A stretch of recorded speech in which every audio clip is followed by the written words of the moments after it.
ಎಲ್ಲ ಇದ್ದೀರಿ, ಫಸ್ಟ್ ಇಯರಿಗೆ ಬಂದಿದ್ದೀರಲ್ವಾ, ಸುಮ್ಮನೆ ನನ್ನ ಜೊತೆ ಒಂದು ಡಿಸ್ಕಷನ್ ಮಾಡಬೇಕು ಅಷ್ಟೇ. ಏನು ಕನಸು ಹೊತ್ಕೊಂಡು ಬಂದಿದ್ದೀರಿ, ಏನು ಅಂದ್ಕೊಂಡು ಬಂದಿದ್ದೀರಿ, ವಿಶೇಷವಾಗಿ first P U C, second P U C serious ಬಿಡ್ತೀನಿ ನಾನು. ಏನು ಅಂದ್ಕೊಂಡು ಬಂದಿದ್ದೀರಿ, ನಿಮ್ಗೆ ಏನಿದೆ ಅಂತ ಹೇಳಬೇಕು ನನಗೆ.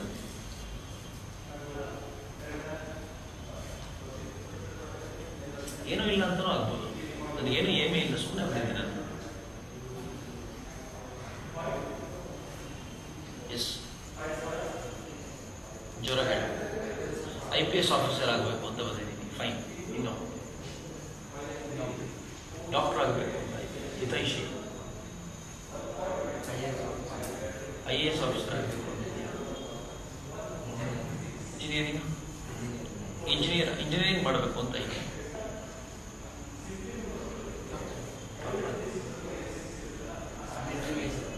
ಮಿಲಿಟರಿ ಮೇಜರ್ ಆಗಬೇಕು, ಡಾಕ್ಟರ್ ಆಗಬೇಕು, ಆಸ್ಟ್ರೋಫಿಸಿಷಿಯನ್ ಆಗಬೇಕು, ಏರೋಸ್ಪೇಸ್ ಇಂಜಿನಿಯರಿಂಗ್ ಆಗಬೇಕು, ಡಾಕ್ಟರ್ ಆಗಬೇಕು.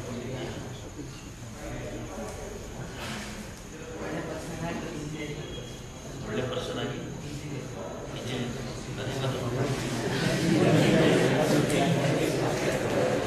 ಎರಡು ಜೊತೆ ಹೋಗೋದು ಭಾಳ ಕಷ್ಟ ಅಲ್ಲ.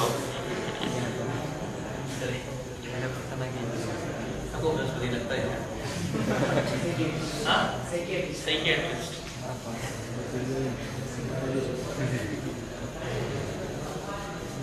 ನಿಜವಾಗ್ಲೂ ಒಂದು ಅನ್ಕೊಂಡು ಬಂದಿದ್ದೀರೋ, ಈಗ ಕೇಳ್ತಾ ಇದ್ದೀನಿ ಸಂಗೆ ಹೇಳ್ತಿದ್ದೀರೋ?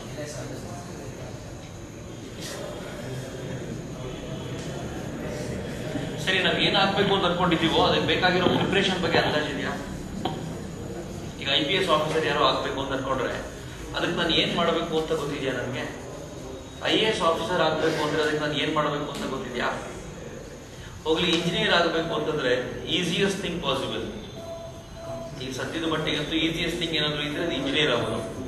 ಇದು BSc ಮಾಡೋಕ್ಕಿಂತ ಸುಲಭದ ಕೆಲಸ ಇಂಜಿನಿಯರಿಂಗ್ ಮಾಡೋದು. ಯಾರಿಗೆ ಬೇಕಿದ್ರು ಸೀಟ್ ಸಿಗುತ್ತೆ, ಆರಾಮಾಗಿ ಮಾಡ್ಬೋದು. Second easiest thing possible is doctor ಆಗೋದು. ಅದಾದ್ಮೇಲೆ ಸ್ವಲ್ಪ ಬೇರೆ ಬೇರೆ ಬೇರೆ ಬೇರೆ ಭಿನ್ನವಾದ ಲೋಕಗಳಿಗೆ ಹೋಗೋದು.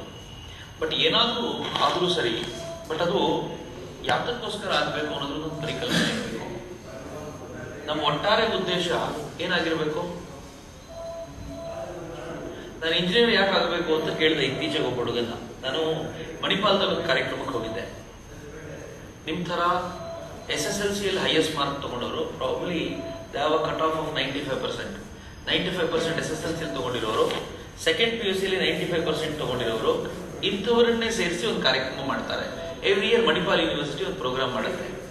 ಅದನ್ನ ಇನ್ಸ್ಪೈರ್ ಅಂತ ಕರೀತಾರೆ. ಈ ಪ್ರೋಗ್ರಾಮ್ ನಲ್ಲಿ ತುಂಬಾ ಮಕ್ಕಳು ಬಂದಿದ್ರು, ಎಲ್ಲ ಪ್ರತಿಭಾವಂತ ಮಕ್ಕಳು ರಾಜ್ಯದಿಂದ ಹೆಕ್ಕಿ ಕರ್ಕೊಂಡು ಬಂದಿದ್ದಾರೆ ಆ ಪ್ರೋಗ್ರಾಮಿಗೋಸ್ಕರ. ಈ ಮಕ್ಕಳು ಕೂತ್ಕೊಂಡು ಅವ್ರನ್ನ ಮಾತನಾಡಿಸಿದ್ರೆ ಇಂಜಿನಿಯರ್ ಆಗಬೇಕು ಅಂತ ಬಹಳ ಜನ ಕೈ ಎತ್ತಿದ್ರು. ಯಾಕೆ ಇಂಜಿನಿಯರ್ ಆಗಬೇಕು ಅಂತಂದ್ರೆ, ನಾನು ಇಂಜಿನಿಯರ್ ಆಗಿ ದುಡ್ಡು ಸಂಪಾದಿಸಬೇಕು. ಎಷ್ಟು ಜನರಿಗೆ ಅದಿದೆ ಮನಸ್ಸಲ್ಲಿ? ಫ್ರಾಂಕ್ ಆಗಿ ಹೇಳ್ಬೇಕು, ಸುಳ್ಳು ಹೇಳ್ಬಾರ್ದು. ಗುಡ್ ಅಲ್ವಾ? Earn money. ಯಾರು ಇಲ್ವಾ? ಹಂಗಿಲ್ವಾ? ಅರ್ನ್ ಮಾಡ್ಬೇಕು ಅಂತಿಲ್ವಾ? ಸುಳ್ಳು ಹೇಳ್ತಾ ಇದ್ದೀರಾ ಅಂತ ನೀವು ಸುಮ್ಮನಿದ್ರೆ. ನನಗೆ ಅರ್ನ್ ಮಾಡಬೇಕು ಅಂತ ಇಲ್ಲ ಅಂತ ನೀವು ಹೇಳ್ತಿದ್ದೀರಿ ಅಂತಂದ್ರೆ 100% ಸುಳ್ಳು ಹೇಳ್ತಿದ್ದೀರಾ ಅಂತ. ಇಂಜಿನಿಯರ್ ಆಗಬೇಕು ಅಂತ ಪ್ರತಿಯೊಬ್ಬ ಯಾಕೆ ಅಂದ್ಕೊಳ್ತಾನೆ ಅಂತಂದ್ರೆ, ಇಮ್ಮಿಡಿಯೇಟ್ ಮನಿ ನಾವೇನಾದ್ರೂ ಮಾಡಬೇಕು ಅಂತಂದ್ರೆ ಇಂಜಿನಿಯರ್ ಆಗಬೇಕು ಅಂತ ಗೊತ್ತೇ ಎಲ್ರಿಗೂ. ಅದರ್ವೈಸ್ ಯಾರು ಇಂಜಿನಿಯರಿಂಗ್ ಆಪ್ಟ್ ಮಾಡಲ್ಲ. ಬಹಳ ಕಡಿಮೆ ಹುಡುಗ, ಇನ್ಫ್ಯಾಕ್ಟ್ ಒಬ್ಬನೇ ಒಬ್ಬ ಹುಡುಗ, ನಾನು ಬಹಳ ಫ್ರಾಂಕ್ ಆಗಿ ಹೇಳಿ ಅಂದಾಗ ಒಬ್ಬ ಹುಡುಗಿ ಫಸ್ಟ್ ಹೇಳ್ತು, ನನಗೆ ಫ್ಯಾಷನ್ ಅಂದ್ರೆ ತುಂಬಾ ಇಷ್ಟ, ಅದನ್ನ ಮಾಡ್ಲಿಕ್ಕೆ ನಮ್ಮ ಅಪ್ಪ ಅಮ್ಮ ಬಿಡಲ್ಲ, ನನ್ನ ದುಡ್ಡಲ್ಲಿ ನಾನು ಮಾಡಬೇಕು ಅಂದ್ರೆ ಇಂಜಿನಿಯರ್ ಆಗಬೇಕು ಅಂತ ಒಂದು ಹುಡುಗಿ ಹೇಳ್ತು ನನಗೆ. ನಾನು ಫೈನ್ ಅಂತ ಹೇಳಿದೆ, ವೆರಿ ಗುಡ್, ಬಹಳ ಸಂತೋಷ. ಬಿಕಾಸ್ ಅಟ್ ಲೀಸ್ಟ್ ಇಷ್ಟು ಪ್ರಾಮಾಣಿಕತೆ ಆದ್ರೂ ಇದೆ, ನಮ್ಮ ತರ ಸುಳ್ಳು ಹೇಳ್ತಾ ಇಲ್ಲ. ನಾವೆಲ್ಲ ಕೇಳಿದ್ರೆ ಸೈಲೆಂಟ್ ಆಗಿಲ್ಲ. ಹುಡುಗಿ ಪ್ರಾಮಾಣಿಕವಾಗಿ ಹೇಳ್ತು. ಬಟ್ ಒಬ್ಬ ಹುಡುಗ ಹೇಳ್ದ, ನನಗೆ ಒಂದೇ ಒಂದು ಆಸೆ ಏನು ಅಂತಂದ್ರೆ, ಈ ದೇಶದ ಲಕ್ಷಾಂತರ ಜನರಿಗೆ, ಕನಸು ಎಷ್ಟು ಚೆನ್ನಾಗಿದೆ ನೋಡಿ, ಈ ದೇಶದ ಲಕ್ಷಾಂತರ ಜನರಿಗೆ ಮನೆ ಇಲ್ಲ, ಅತ್ಯಂತ ಕಡಿಮೆ ಬೆಲೆಯಲ್ಲಿ ಮನೆ ಕಟ್ಟಬೇಕು. ನಾನು ಚಿಕ್ಕಂದಿದ್ದು ಅದೊಂದು ಕನಸಿದೆ. ಅದಕ್ಕೆ ಸಿವಿಲ್ ಇಂಜಿನಿಯರ್ ಆಗಬೇಕು ಅಂತ ನಾನು ಡಿಸೈಡ್ ಮಾಡಿದ್ದೀನಿ. ಕಡಿಮೆ ಖರ್ಚಿನಲ್ಲಿ ಮನೆ ಕಟ್ಟೋದನ್ನ ಹೇಳ್ಕೊಡ್ಬೇಕು ನಮ್ಮ ಜನರಿಗೆ. Fine, wonderful. ನಾನು ಬಹಳ ಹಿಂದೆ ನಾನು ಇಂಜಿನಿಯರಿಂಗ್ ಓದ್ತಿರ್ಬೇಕಾದ್ರೆ ಹೆಚ್ಚು ಕಡಿಮೆ ಫೈನಲ್ ಇಯರ್ ಅಲ್ಲಿ ಇದ್ದೆ. ಒಂಥರ ದಿಮಾಕು, ನಾನು ಇಂಜಿನಿಯರಿಂಗ್ ಓದ್ತಾ ಇದ್ದೀನಿ ಅಂತ. ಆಮೇಲೆ ಬಹುತೇಕರಿಗೆ ಇರುತ್ತೆ ಇಂಜಿನಿಯರಿಂಗ್ ಓದ್ತಾ ಇದ್ದೀನಿ ಅಂದ್ರೆ ನಾನು ಭಾರಿ ದೊಡ್ಡ ಸಾಧನೆ ಮಾಡ್ತಿದ್ದೀನಿ ಅಂತ. ನಮ್ಮ ಮೇಷ್ಟ್ರು ನನಗೆ ಯಾವಾಗಲೂ ಹೇಳೋರು, ನಾನು ಸ್ವಲ್ಪ ಕ್ಲಾಸ್ನಲ್ಲಿ ಬುದ್ಧಿವಂತರು ಇರ್ತಾರಲ್ಲ, ಅವ್ರು ಎಲ್ರಿಗಿಂತ ತಾವು ಬುದ್ಧಿವಂತರು ಗೊತ್ತಾಗಿದ ತಕ್ಷಣ ತಾವು ಆಡಿದ್ರೆ ಆಟ ಅಂತಿರ್ತಾರೆ. ನಾನು ಹಂಗೆ ಇದ್ದವನು. ನನಗೊಬ್ಬ ಡ್ರಾಯಿಂಗ್ ಮೇಷ್ಟ್ರು ಇದ್ರು, ಇಂಜಿನಿಯರಿಂಗ್ ಡ್ರಾಯಿಂಗ್ ಬರುತ್ತೆ. ಆ ಡ್ರಾಯಿಂಗ್ ಮೇಷ್ಟ್ರು ನನಗೆ ಯಾವಾಗಲೂ ಹೇಳಿದ್ರು, ತುಂಬಾ ಅಹಂಕಾರ ಪಡಬೇಡ ನೀನು ಇಂಜಿನಿಯರು ಅಂತ. ನಾನು ಹೇಳಿದೆ ಯಾಕೆ, ಏನು ಪ್ರಾಬ್ಲಮ್? ಅವ್ರು ಹೇಳಿದ್ರು, ನೀನ್ ಬೆಂಗಳೂರಿನ ಹುಡುಗ, ಮೆಜೆಸ್ಟಿಕ್ ನಲ್ಲಿ ಕಣ್ಣಿಗೆ ಬಟ್ಟೆ ಕಟ್ಕೊಂಡು ಒಂದು ರೌಂಡ್ ಹೊಡ್ಕೊಂಡ್ ಬಾ, ನೀನ್ ಯಾರ್ಯಾರಿಗೆ ಡಿಕ್ಕಿ ಹೊಡಿತೀಯೋ ಅವ್ರಲ್ಲಿ 10 ಜನರಲ್ಲಿ 8 ಜನ ಇಂಜಿನಿಯರ್ಸ್ ಆಗಿರ್ತಾರೆ. ನನಗೆ ಮೊದಲು ಅವ್ರು ಹಿಂಗ್ಯಾಕೆ ಹೇಳ್ತಾರೆ ಅಂತ ಅನ್ನಿಸಿದ್ದು, ಬಿಟ್ಟು ಆಮೇಲೆ ಗೊತ್ತಾಯ್ತು ಹೌದಲ್ಲ ಅಂತ. ನಾನು ಸುಮಾರು ಕಳೆದ ವರ್ಷ ನಿಮ್ VTU ಶುರು ಆಯ್ತಲ್ಲ, VTU ಶುರುವಾಗ್ಬೇಕಾದ್ರೆ ಒಂದು ಕಾಲೇಜ್ ಇನಾಗ್ರೇಷನ್ ಹೋಗಿದ್ದೆ. ನಾನು ಕಾಲೇಜ್ನಲ್ಲಿ VTU ಬ್ಯಾಚ್ ಇನಾಗ್ರೇಷನ್ ಹೋಗಿದ್ದಾಗ VTU ಡೈರೆಕ್ಟರ್ ಬಂದಿದ್ರು. ಆ ಡೈರೆಕ್ಟರ್ ಜೊತೆ ಮಾತನಾಡ್ತಾ ನಾನು ಸುಮ್ಮನೆ ಒಂದು ಪ್ರಶ್ನೆ ಕೇಳಿದವ್ರು, ನೋಡಿ ಎಷ್ಟು ಚೆನ್ನಾಗಿರುತ್ತೆ. ಒಂದು ಪ್ರಶ್ನೆ ಕೇಳಿದೆ ಅವರಿಗೆ, ಪ್ರತಿ ವರ್ಷ ಎಷ್ಟು ಇಂಜಿನಿಯರ್ಸ್ ಬರ್ತಾರೆ? 10 ಲಕ್ಷ ಇಂಜಿನಿಯರ್ಸ್ ಬರ್ತಾರೆ. 10 ಲಕ್ಷ. ನಾನು ಕೇಳಿದೆ ಫೈನ್, ಈ 10 ಲಕ್ಷದಲ್ಲಿ ಎಷ್ಟು ಜನ ಅಬ್ಸಾರ್ಬ್ ಆಗ್ತಾರೆ? ಅಬ್ಸಾರ್ಬ್ ಆಗ್ತಾರೆ ಅಂದ್ರೆ ಗೊತ್ತಾ, ಏನ್ ಹೇಳಿ? ಕೆಲಸ ಸಿಗುತ್ತೆ ಅಂತ. ನಾನು ಅದನ್ನ ಕೇಳಿದ ತಕ್ಷಣ ಅವ್ರು ಹೇಳಿದ್ರು, VTU ಡೈರೆಕ್ಟ್ರು, ಅವ್ರಿಗೆಲ್ಲ ಮಾಹಿತಿ ಇರುತ್ತೆ. ಅವ್ರು ಹೇಳಿದ್ರು 1,20,000 ಜನ ಅಬ್ಸಾರ್ಬ್ ಮಾಡ್ತಾರೆ. ನಾನು ಹೇಳಿದೆ ಇನ್ನೊಂದು 30,000 ಇಟ್ಕೊಳ್ಳಿ ಎಕ್ಸ್ಟ್ರಾ, ಇನ್ನೊಂದು 50,000 ಅದನ್ನು ಸೇರಿಸಿ, ಅಂದ್ರೆ ಒಟ್ಟಾರೆ 2 ಲಕ್ಷ ಮಾಡ್ಬಿಡಿ. ಅದನ್ನ 2 ಲಕ್ಷ ಜನ ಅಬ್ಸಾರ್ಬ್ ಆದ್ರೆ ಇನ್ನೆಷ್ಟು ಜನ ಉಳ್ಕೊಳ್ತಾರೆ? 8 ಲಕ್ಷ ಜನ ಉಳ್ಕೊಳ್ತಾರೆ. ಈ 8 ಲಕ್ಷ ಜನ ಏನ್ ಮಾಡ್ತಿರ್ತಾರೆ ಅಂತ ತುಂಬಾ ಯೋಚನೆ ಮಾಡಿದ್ರು. ಸೊ ನೌ ಯು ಗೆಸ್, ಏನ್ ಮಾಡ್ತಿರ್ತಾರೆ? 8 ಲಕ್ಷ ಏನ್ ಮಾಡ್ತಿರ್ತಾರೆ? ಇನ್ನೊಂದು ಡಿಗ್ರಿ ಮಾಡ್ಲಿಕ್ಕೆ ಹೋಗ್ತಾ ಇರ್ತಾರೆ. Fine, number 1. 2 PG, ಇನ್ನೊಂದು ಡಿಗ್ರಿ ಅಂದ್ರೆ PG ಮಾಡ್ತಿರ್ತಾರೆ. Fine, very good. ನೆಕ್ಸ್ಟ್, ಕೆಲಸಕ್ಕೋಸ್ಕರ ಓಡಾಡ್ತಿರ್ತಾರೆ. ಫೈನ್, 2. ಓನ್ ಬಿಸ್ನೆಸ್ ಮಾಡ್ತಾರೆ, ಲೋನ್ ತಗೊಂಡು ಓನ್ ಬಿಸ್ನೆಸ್ ಮಾಡ್ತಾರೆ. Harishwar maybe with friends help, ಫ್ರೆಂಡ್ಸೇ ಕೆಲಸ ಹುಡುಕ್ತಿರ್ತಾರೆ.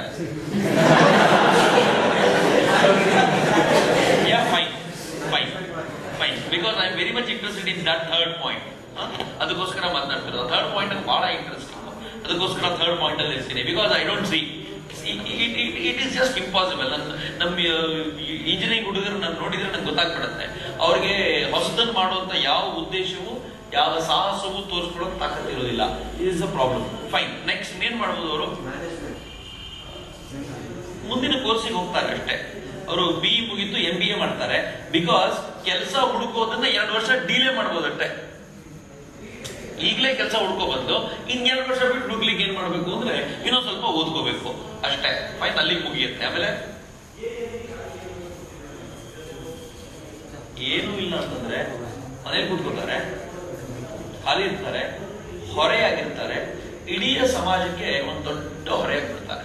ಯಾಕೆ ಹೊರೆಯಾಗ್ಬಿಡ್ತಾರೆ ಅಂತಂದ್ರೆ, ನೀವೆಲ್ಲ ಮನೆಯಿಂದ ಬಂದ ತಕ್ಷಣ, ಇನ್ಫ್ಯಾಕ್ಟ್ ನನಗೂ ಕೂಡ ಭಾವನೆ ಇತ್ತು, ನಾನು ಕಾಲೇಜಿಗೆ ಹೋಗ್ತಾ ಇದ್ದೀನಿ ಅಂತಂದ್ರೆ ನಾನು ಒಂದು ಹಂತ ಪಾರ್ ಮಾಡಾಯ್ತು, ಇನ್ನು ಈ ಹಂತಕ್ಕೆ ವಾಪಸ್ ಬರೋದಿಲ್ಲ ಅಂತ. ಕಾಲೇಜಿಗೆ ಬಂದ ತಕ್ಷಣ ನಮ್ಗೆಲ್ಲರಿಗೂ ಒಂದೇನು ಅಂತಂದ್ರೆ, ನಮ್ಮ ಅಪ್ಪ ಅಮ್ಮನ ಮಾತನ್ನ ನಾವಿನ್ ಮುಂದೆ ಕೇಳಬೇಕಾಗಿಲ್ಲ ಅಂತ. ಕಾಲೇಜಿಗೆ ಬಂದ ತಕ್ಷಣ ಏನು ಅಂತಂದ್ರೆ, ಬಹಳ ಹಳ್ಳಿ ಲೆಸನ್ ನಾನು ಕೇಳಿದ್ದೀನಿ. ಈ ಹಳ್ಳಿಗಳಲ್ಲಿ ಮ್ಯಾಕ್ಸಿಮಮ್ ಜನ, ರೇರ್ಲಿ ಬ್ಯಾಂಕರ್ಗಳ ಮನೆಯಿಂದ ಬಂದವರು ಕಡಿಮೆ ಇರ್ಬೋದು, ರೇರ್ಲಿ ಯಾರೋ ಒಂದಷ್ಟು ಜನ ತುಂಬಾ ದೊಡ್ಡ ಇದ್ರ ಮನೆಯಿಂದ, ವೆಲ್ ಎಜುಕೇಟೆಡ್ ಫ್ಯಾಮಿಲಿಯಿಂದ ಬಂದಿರೋದು. ಉಳಿದಂತೆ ನಮ್ಮೆಲ್ಲರ ಫ್ಯಾಮಿಲಿ ಎಂತದ್ದು ಅಂತಂದ್ರೆ, ಅಪ್ಪ ಸ್ವಲ್ಪ ಡಿಗ್ರಿ ಮಾಡಿರ್ಬೋದು, ಅಮ್ಮ 7ನೇ ಕ್ಲಾಸೋ 8ನೇ ಕ್ಲಾಸೋ ಓದಿರ್ತಾಳೆ. ನಾವು 8ನೇ ಕ್ಲಾಸಿಗೆ ಬಂದ ಮೊದಲನೇ ದಿನ ನಮ್ಮ ಅಮ್ಮನಿಗೆ ಹೇಳೋದೇನು ಅಂತಂದ್ರೆ, ನಿನಗೇನು ಗೊತ್ತಿಲ್ಲ, ಬಾಯಿ ಮುಚ್ಕೊಂಡಿರಮ್ಮ ಅಂತ. ಬಿಕಾಸ್ ನನಗೆ ಜಾಸ್ತಿ ಗೊತ್ತಲ್ಲ ಅಂತ. ಫೈನ್, ನಮ್ಗೆಲ್ರಿಗೂ ಎಕ್ಸ್ಪೀರಿಯನ್ಸ್ ಇದೆಯಾ ಇದು? ನಮ್ಮಮ್ಮ ನನಗೆ ಏನಾದ್ರು ಹೇಳಕ್ ಬಂದ್ರೆ ನಿಮ್ಗೇನ್ ಗೊತ್ತಾಗುತ್ತೆ, ಸುಮ್ಮನೆ ಇರಮ್ಮ ಅಂತ. ನಾನೇನೋ ಭಾರಿ ಕಡದ ಕಟ್ಟಾಕ್ಬಿಟ್ಟಿದ್ದೀನಿ, ನನಗೆಲ್ಲ ಭಾರಿ ಗೊತ್ತು, ನಮ್ಮ ಅಮ್ಮನಿಗೆ ಏನೋ ಗೊತ್ತಿಲ್ಲ. ಅದೆಲ್ಲ ನಮ್ಮ ಎಕ್ಸ್ಪೀರಿಯನ್ಸಸ್. ನಾವು ಹಿಂಗ್ ನಮ್ಮ ಅಮ್ಮ ಜೊತೆ ಬಿಹೇವ್ ಮಾಡಿದ್ವಿ.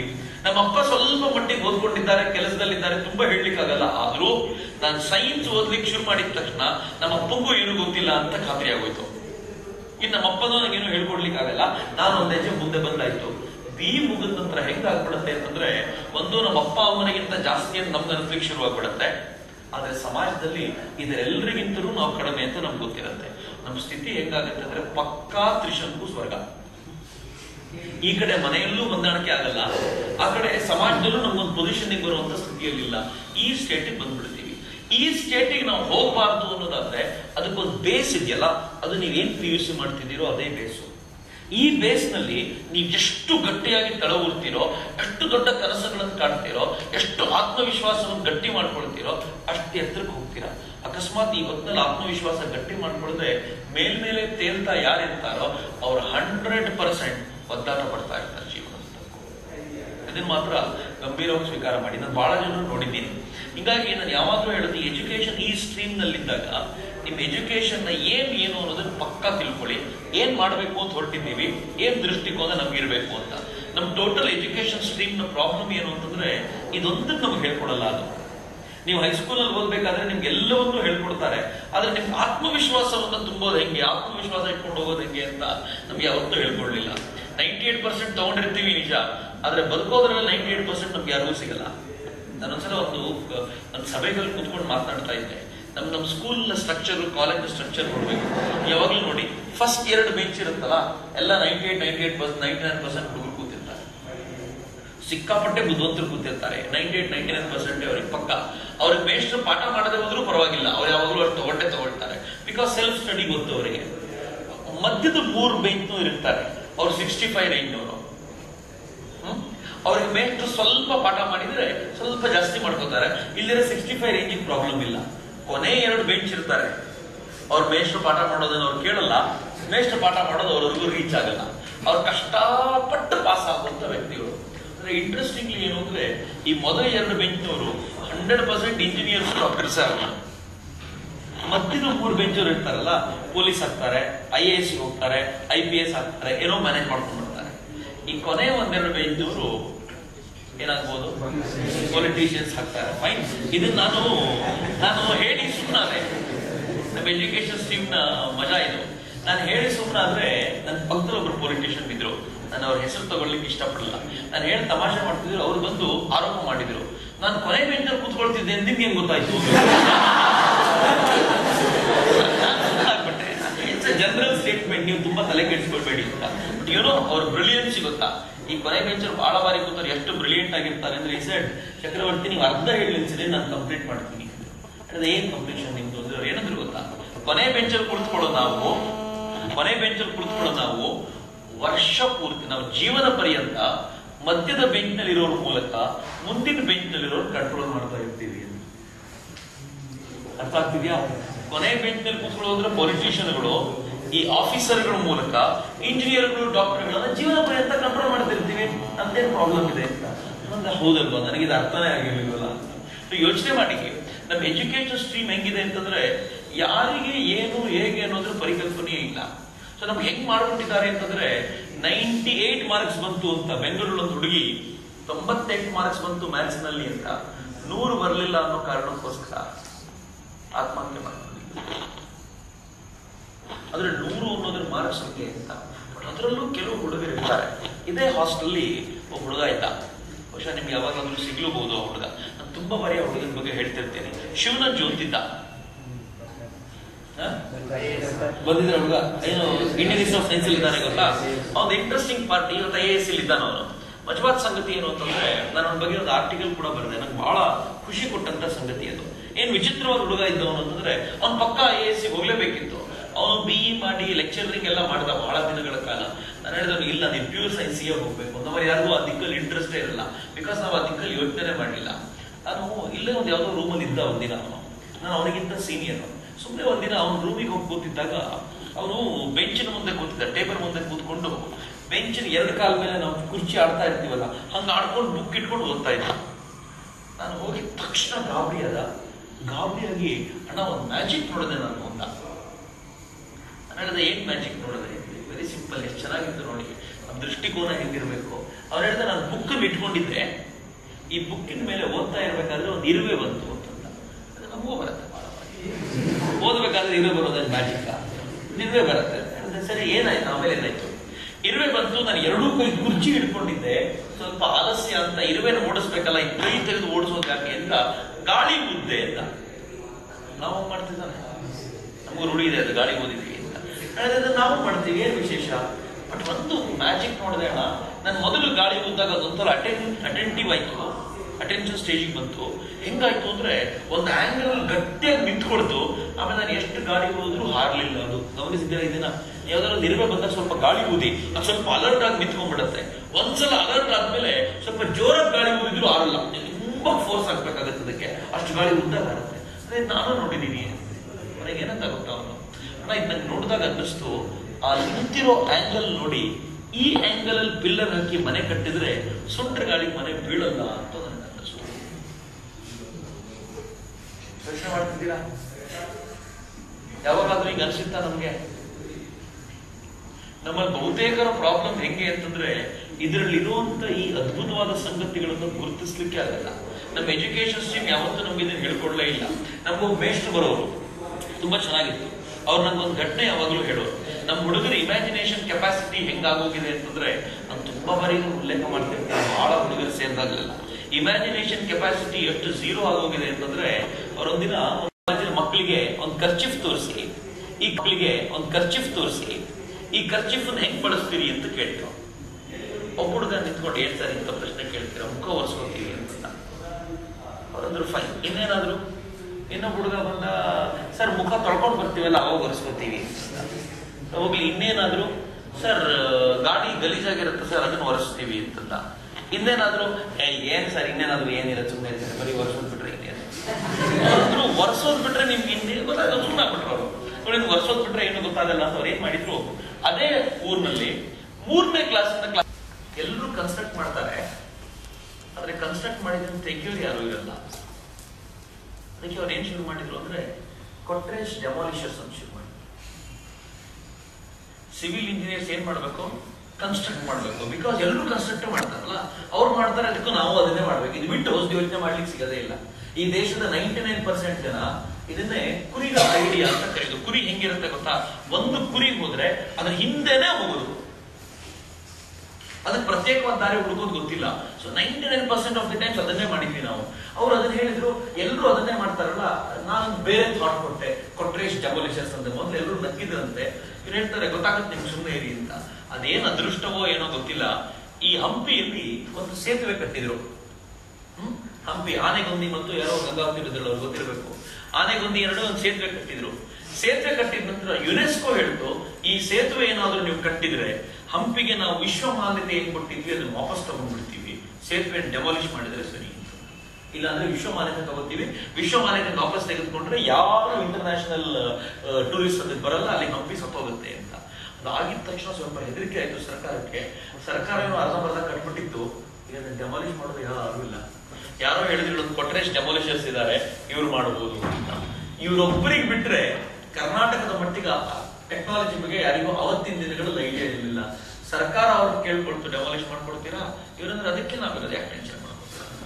ಇವ್ರು ನೀಟಾಗಿ ಅದನ್ನ ಎಷ್ಟು ಬೇಕೋ ಅಷ್ಟು ಡೆಮಾಲಿಷ್ ಮಾಡಿ ಕೊಟ್ರು. ಅದು ಮಾಡೋ ವೇಳೆಗೆ ಈ ದೇಶದ ಎಲ್ಲ ಕಡೆ, ವಿಶೇಷವಾಗಿ ಕರ್ನಾಟಕದಲ್ಲಂತೂ ಎಲ್ಲ ಡಿಸ್ಟ್ರಿಕ್ಟ್ ನಲ್ಲೂ ರಸ್ತೆ ಅಗಲೀಕರಣದ ಡ್ರೈವ್ ಶುರುವಾಗ್ಬಿಟ್ಟಿತ್ತು. ರಸ್ತೆ ಅಗಲ ಮಾಡಬೇಕು ಅಂದ್ರೆ ರಸ್ತೆ ಉದ್ದಕ್ಕೂ ಇರುವಂತ ಅಂಗಡಿಗಳನ್ನ ಮನೆಗಳನ್ನ ಕೆಡವಬೇಕು. ಸರ್ಕಾರದ್ದೇ ಒಂದು ದೊಡ್ಡ ಇದು ಬರುತ್ತೆ, JCB ಬರುತ್ತೆ. ಅದು ಕೆಡವುತು ಅಂದ್ರೆ ಹೆಂಗ್ ಬೇಕೋ ಹಂಗ್ ಕೆಡವಲ್ಲ, ತನಗೆ ಹೆಂಗ್ ಬೇಕೋ ಹಂಗ್ ಕೆಡವುತ್ತೆ. JCB ಬಿಸಾಕತ್ತೆ. ಅದಕ್ಕೆ ಇವಾಗ ಇದಿದ್ದು ಒಂದೇ ಒಂದು ದಾರಿ ಅಂತಂದ್ರೆ, ಸರ್ಕಾರ ಕೆಡವಕ್ಕಿಂತ ಮುಂಚೆ ಇವರೇ ಎಷ್ಟು ಬೇಕೋ ಅಷ್ಟು ಕಟ್ ಮಾಡ್ಕೊಟ್ರೆ ಅಷ್ಟು ಜಾಗ ನೀಟಾಗಿ ಉಳ್ಕೊಳ್ಳುತ್ತೆ. ಆದ್ರೆ ಕಟ್ ಮಾಡ್ಕೊಡೋರು ಯಾರು? ಕೊಟ್ರೇಶ್ ಡೆಮಾಲಿಷರ್ಸ್.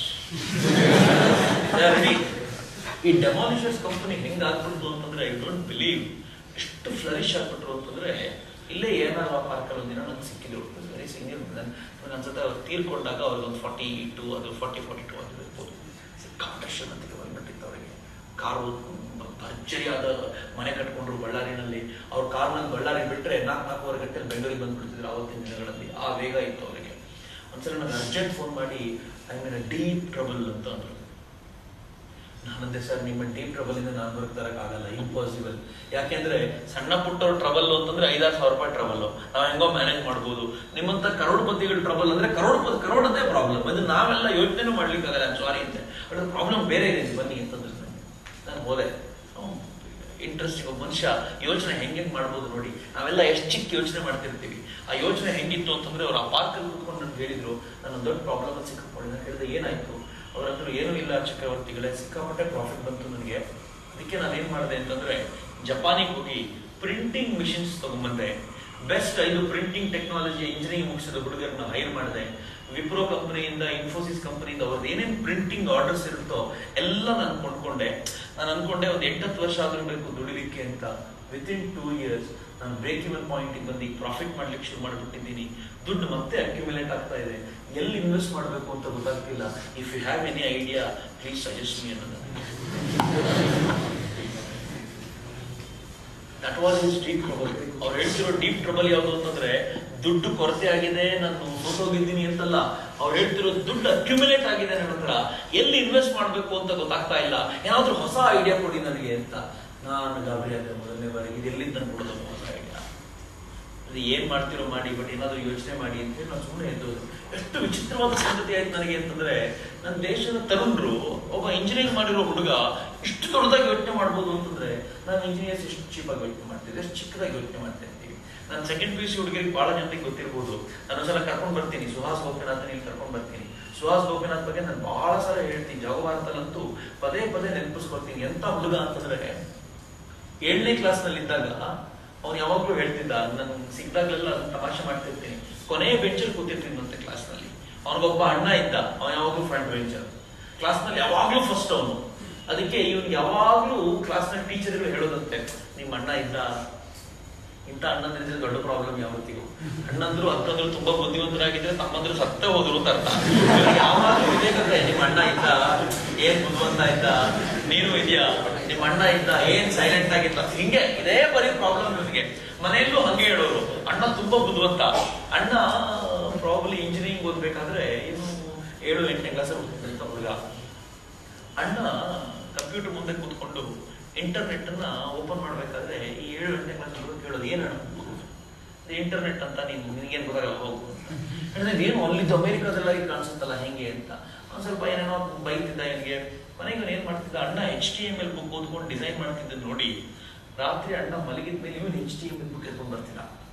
7-8ನೇ ಕ್ಲಾಸಿನ ಹುಡುಗ ತಗೊಂಡ್ ಬಂದು ಇವನು HTML ಅನ್ನೆಲ್ಲ ಓದ್ಕೊಂಡು ಇವನ್ ಡಿಸೈನ್ ಮಾಡ್ತಿದ್ದ. ಇವನ್ ಡಿಸೈನ್ ಮಾಡ್ಲಿಕ್ಕೆ ಅಣ್ಣ ಕಂಪ್ಯೂಟರ್ ಕೊಡಲ್ಲ ಅಂತ ಗೊತ್ತಾಗಿ ಏನ್ ಮಾಡ್ದ, 2 ಗಂಟೆ ಸೈಬರ್ ಕೆಫೆ ಡ್ಯೂಟಿ ಮಾಡ್ಲಿಕ್ಕೆ ಅಂತ ಹೋಗ್ತಿದ್ದ. ಪಾರ್ಟ್ ಟೈಮ್ ಕೆಲಸ ಮಾಡ್ತಿದ್ದ. ಆದ್ರೆ ಡ್ಯೂಟಿಯಲ್ಲಿ ಯಾರು ಬರದೇ ಇದ್ದಾಗ ತಾನೇ ಕೂತ್ಕೊಂಡು ತಾನು ಡಿಸೈನ್ ಮಾಡಿರುವಂತ ವೆಬ್ಸೈಟ್ಗಳನ್ನ ಅಪ್ಲೋಡ್ ಮಾಡೋ ಕೆಲಸ ಮಾಡ್ತಿದ್ದ. ಹೆಂಗಾಯ್ತು ಅಂದ್ರೆ, ಇವ್ರ ಅಣ್ಣಂಗೂ ಗೊತ್ತಿಲ್ಲ, ಅಪ್ಪ ಅಮ್ಮಗೂ ಗೊತ್ತಿಲ್ಲ. ಇವನೊಂದು ಕೂಲ್ ಹಿಂದೂಸ್ತಾನ್ ಅಂತ ಒಂದು ವೆಬ್ಸೈಟ್ ಡಿಸೈನ್ ಮಾಡ್ದ. ಆ ಕೂಲ್ ಹಿಂದೂಸ್ತಾನ್ ಅಪ್ಲೋಡ್ ಮಾಡ್ಬಿಟ್ಟ. ಮನೆಗೆ ಬಂದು ಅಣ್ಣನ್ ತೋರಿಸ್ದ, ನೋಡಿ ನಾನೇ ಮಾಡೋದು. ಅಣ್ಣಂಗೆ ಗಾಬರಿ, ಇವನು ಇನ್ನೂ ಒದ್ದಾಡ್ತಿದ್ದಾನೆ ಒಂದು ವೆಬ್ಸೈಟ್ ಡಿಸೈನ್ ಮಾಡ್ಲಿಕ್ಕೆ. ಅಂದ್ರೆ ಅವನ ಆಸಕ್ತಿ ಎಷ್ಟು ಫಾಸ್ಟ್ ಆಗದು ರಿಸೀವ್ ಮಾಡ್ತು ಅಂದ್ರೆ, ವೆಬ್ಸೈಟ್ ಡಿಸೈನ್ ಮಾಡಿ ಅಪ್ಲೋಡ್ ಮಾಡಿದ್ದು ಆಯ್ತು. ಆದ್ರೆ ಅವ್ನಿಗೆ ಕೋಪ ಬಂದಿದ್ದು ಯಾವಾಗ ಅಂತಂದ್ರೆ, ವಿತಿನ್ 2-3 months ಆ ಕೂಲ್ ಹಿಂದೂಸ್ತಾನ ಯಾರೋ ಹ್ಯಾಕ್ ಮಾಡಿದ್ರು, ಕೂಲ್ ಪಾಕಿಸ್ತಾನ್ ಮಾಡ್ಬಿಟ್ರು. ನಿನಗೆ ಸಿಕ್ಕಾಪಟ್ಟೆ ಕೋಪ ಬಂದ, ಏನಾದ್ರು ಮಾಡ್ಬೇಕಲ್ಲ ಅಂತ ಅಪ್ಪನಿಗೆ ಕೇಳಿದಪ್ಪ, ನಾನು ಒಂದು ಬಿಸ್ನೆಸ್ ಮಾಡಬೇಕು ಅಂತ ಹೊರಟಿದ್ದೀನಿ ಅಂತ. ಅಪ್ಪ ತಲೆ ಮೇಲೆ ಒತ್ತು ಕೊಟ್ರು, ಒಂದು ಎಜುಕೇಶನ್ ಮುಗಿಸುವುದು. 8ನೇ ಕ್ಲಾಸಿನ ಹುಡುಗ, ಪ್ರಾಬಲಿ 14 ಅಂದ್ರೆ 8-9 ಇರ್ಬೋದು. ಆ ಹುಡುಗ ಅಪ್ಪ ದುಡ್ಡು ಕೊಡ್ಲಿಲ್ಲ ಅಂತ ಈ ದೇಶದ ಫೈನಾನ್ಸ್ ಮಿನಿಸ್ಟ್ರಿಗೆ ಮೇಲ್ ಅಂತ, ನಾನು ಬಿಸ್ನೆಸ್ ಮಾಡ್ಬೇಕು ಅಂತ ನಿನಗೆ ದುಡ್ಡು ಕೊಡಿ ನನಗೆ ಅಂತ. ಫೈನಾನ್ಸ್ ಮಿನಿಸ್ಟರ್ ಹೇಳಿದ್ರು, ನಿನಗೆ 18 ಆಗುವವರೆಗೂ ನಿನಗೆ ಅಕೌಂಟ್ ತೆಗಿಲಿಕ್ಕೆ ಪರ್ಮಿಷನ್ ನಮ್ಮ ದೇಶದಲ್ಲಿ ನಾವು ಕೊಡ್ಲಿಕ್ಕೆ ಆಗಲ್ಲ. ಇನ್ ದುಡ್ಡು ಕೊಡೋದಿಲ್ಲಿಂದ, ಬಿಸ್ನೆಸ್ ಮಾಡೋದಿಲ್ಲಿಂದ, ಮೊದಲು ಸೈಲೆಂಟ್ ಆಗಿರೋ 18ರವರೆಗೂ, ಆಮೇಲೆ ಒಂದು ಅಕೌಂಟ್ ತೆಗಿ, ಆಮೇಲೆ ನೋಡೋಣ ಅಂತಂದ್ರು. ಕೂತ್ಕೊಳ್ಳೋದು ಪುಸ್ತಕಿಲ್ಲ ಇವನಿಗೆ. ನನಗೇನೋ ಮಾಡ್ಬೇಕು ಅಂತ ಮನಸ್ಸಲ್ಲಿ ಬಂದ್ಬಿಟ್ಟಿದೆ. ಏನ್ ಮಾಡ್ಬೇಕು ಅಂತ ಯೋಚನೆ ಮಾಡ್ದೆ. ಏನ್ ಮಾಡ್ಬೇಕು, ನಾನು ವೆಬ್ಸೈಟ್ ಡಿಸೈನ್ ಮಾಡ್ಬೇಕು. ವೆಬ್ಸೈಟ್ ಹೆಂಗಿರ್ಬೇಕು ಅಂತಂದ್ರೆ, ನಮ್ ಕಾಲೇಜ್ ಮಕ್ಕಳಿಗೆ ಓದ್ಕೊಳ್ಲಿಕ್ಕೆ ಅವ್ರಿಗೆ ಬೇಕಾಗಿರೋ ಸ್ಟಡಿ ಮೆಟೀರಿಯಲ್ ಈ ವೆಬ್ಸೈಟ್ ಅಲ್ಲಿ ಸಿಗ್ಬೇಕು. ಅರ್ಥ ಆಗ್ತಿದ್ಯಾ? ಸ್ಟಡಿ ಮೆಟೀರಿಯಲ್ ನಾವೆಲ್ಲ ಏನ್ ಬುಕ್ ಮಾಡ್ಕೋತೀವಲ್ಲ, ಆ ಸ್ಟಡಿ ಮೆಟೀರಿಯಲ್ ಇಂದ ಪ್ರೊವೈಡ್ ಮಾಡ್ಬೇಕು. ಮನೇಲಿ ಕೂತವ್ರು ಇಲ್ಲೇ ಕೂತ್ಕೊಂಡು ಓದ್ಲಿಕ್ಕೆ ನಾವು ವ್ಯವಸ್ಥೆ ಮಾಡ್ಕೊಡ್ಬೇಕು. ಆನ್ಲೈನ್ ಸ್ಟಡಿ ಮಾಡ್ಲಿಕ್ಕೆ ಏನ್ ಬೇಕು ಅದನ್ನು ಮಾಡ್ಲಿಕ್ಕೆ ವೆಬ್ಸೈಟ್ ಡಿಸೈನ್ ಮಾಡ್ಕೊಂಡು ಕೂತ್ಬಿಟ್ಟಿದ್ದಾನೆ ಈಗ. ಆದ್ರೆ ಇದಕ್ಕೆ ದುಡ್ಡು ಬೇಕು, ಇನ್ವೆಸ್ಟ್ ಮಾಡ್ಬೇಕು, ಈ ಕಂಪನಿ ಲಾಂಚ್ ಮಾಡ್ಬೇಕು. ಯಾರು ಮುಂದೆ ಬರ್ತಾ ಇಲ್ಲ. ಯಾರೋ ಹೇಳಿದ್ರು ಕ್ಯಾಲಿಫೋರ್ನಿಯಾದಲ್ಲಿ ಈ ತರದಕ್ಕೆಲ್ಲ ಬೆಂಬಲ ಕೊಡ್ತಾರೆ ಅಂತ. ಈ ಜಗತ್ನಲ್ಲಿ ಕೆಲವೊಂದು ಇನ್ವೆಸ್ಟರ್ಸ್ ಇದ್ದಾರೆ. ಇವ್ರು ನಿಮ್ ಐಡಿಯಾ ಚೆನ್ನಾಗಿದ್ರೆ ಅವ್ರು ಇನ್ವೆಸ್ಟ್ ಮಾಡ್ತಾರೆ, ನಿಮ್ ಬಿಸ್ನೆಸ್ ಮಾಡ್ಲಿಕ್ಕೆ ಅವಕಾಶ ಮಾಡ್ಕೊಡ್ತಾರೆ. ಅಂತವ್ರು ಹುಡುಕದ ಕ್ಯಾಪಿಟಲ್ ಇನ್ವೆಸ್ಟರ್ಸ್ ನ. ಕ್ಯಾಲಿಫೋರ್ನಿಯಾದ ಯೂನಿವರ್ಸಿಟಿ ಪತ್ರ ಬರೆದ. ಯೂನಿವರ್ಸಿಟಿ ಹೇಳ್ತು, ನಿನಗೆ ನಾವು ಕಂಪನಿ ತೆಕ್ಕೊಳ್ಳಿಕ್ಕೆ ದುಡ್ಡು ಕೊಡೋದಷ್ಟೇ ಅಲ್ಲ, ಎಜುಕೇಶನ್ಗೂ ಸಹಾಯ ಮಾಡ್ತೀವಿ, ಕ್ಯಾಲಿಫೋರ್ನಿಯಾಗೆ ಬಂದ್ಬಿಡು. ಇನ್ನು SSLC ಮುಗಿಯೋದ ಹುಡುಗ at the age of 14 he went to California university ಜೊತೆ ಟೈಅಪ್ ಮಾಡ್ಕೊಂಡ. ಗ್ಲೋಬಲ್ ಇಂಕ್ ಕಾರ್ಪೊರೇಷನ್ ಅನ್ನೋ ಕಂಪನಿ ಶುರು ಮಾಡಿದ.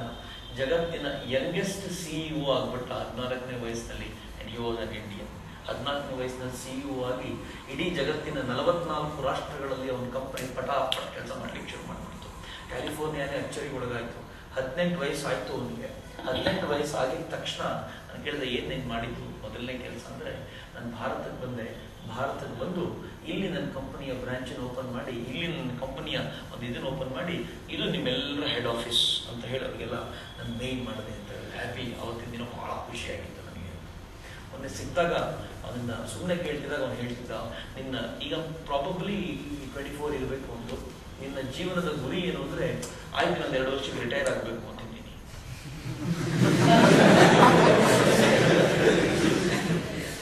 ಯಾಕೆ ಅಂತ ಕೇಳಿದ್ರೆ ಅವನು ಹೇಳ್ತಾನೆ, ನನ್ನ ಕಂಪನಿಯಲ್ಲಿ ತುಂಬಾ ಏಜ್ ಆದವ್ರು ಯಾರು ಅಂದ್ರೆ ಇವನೇ.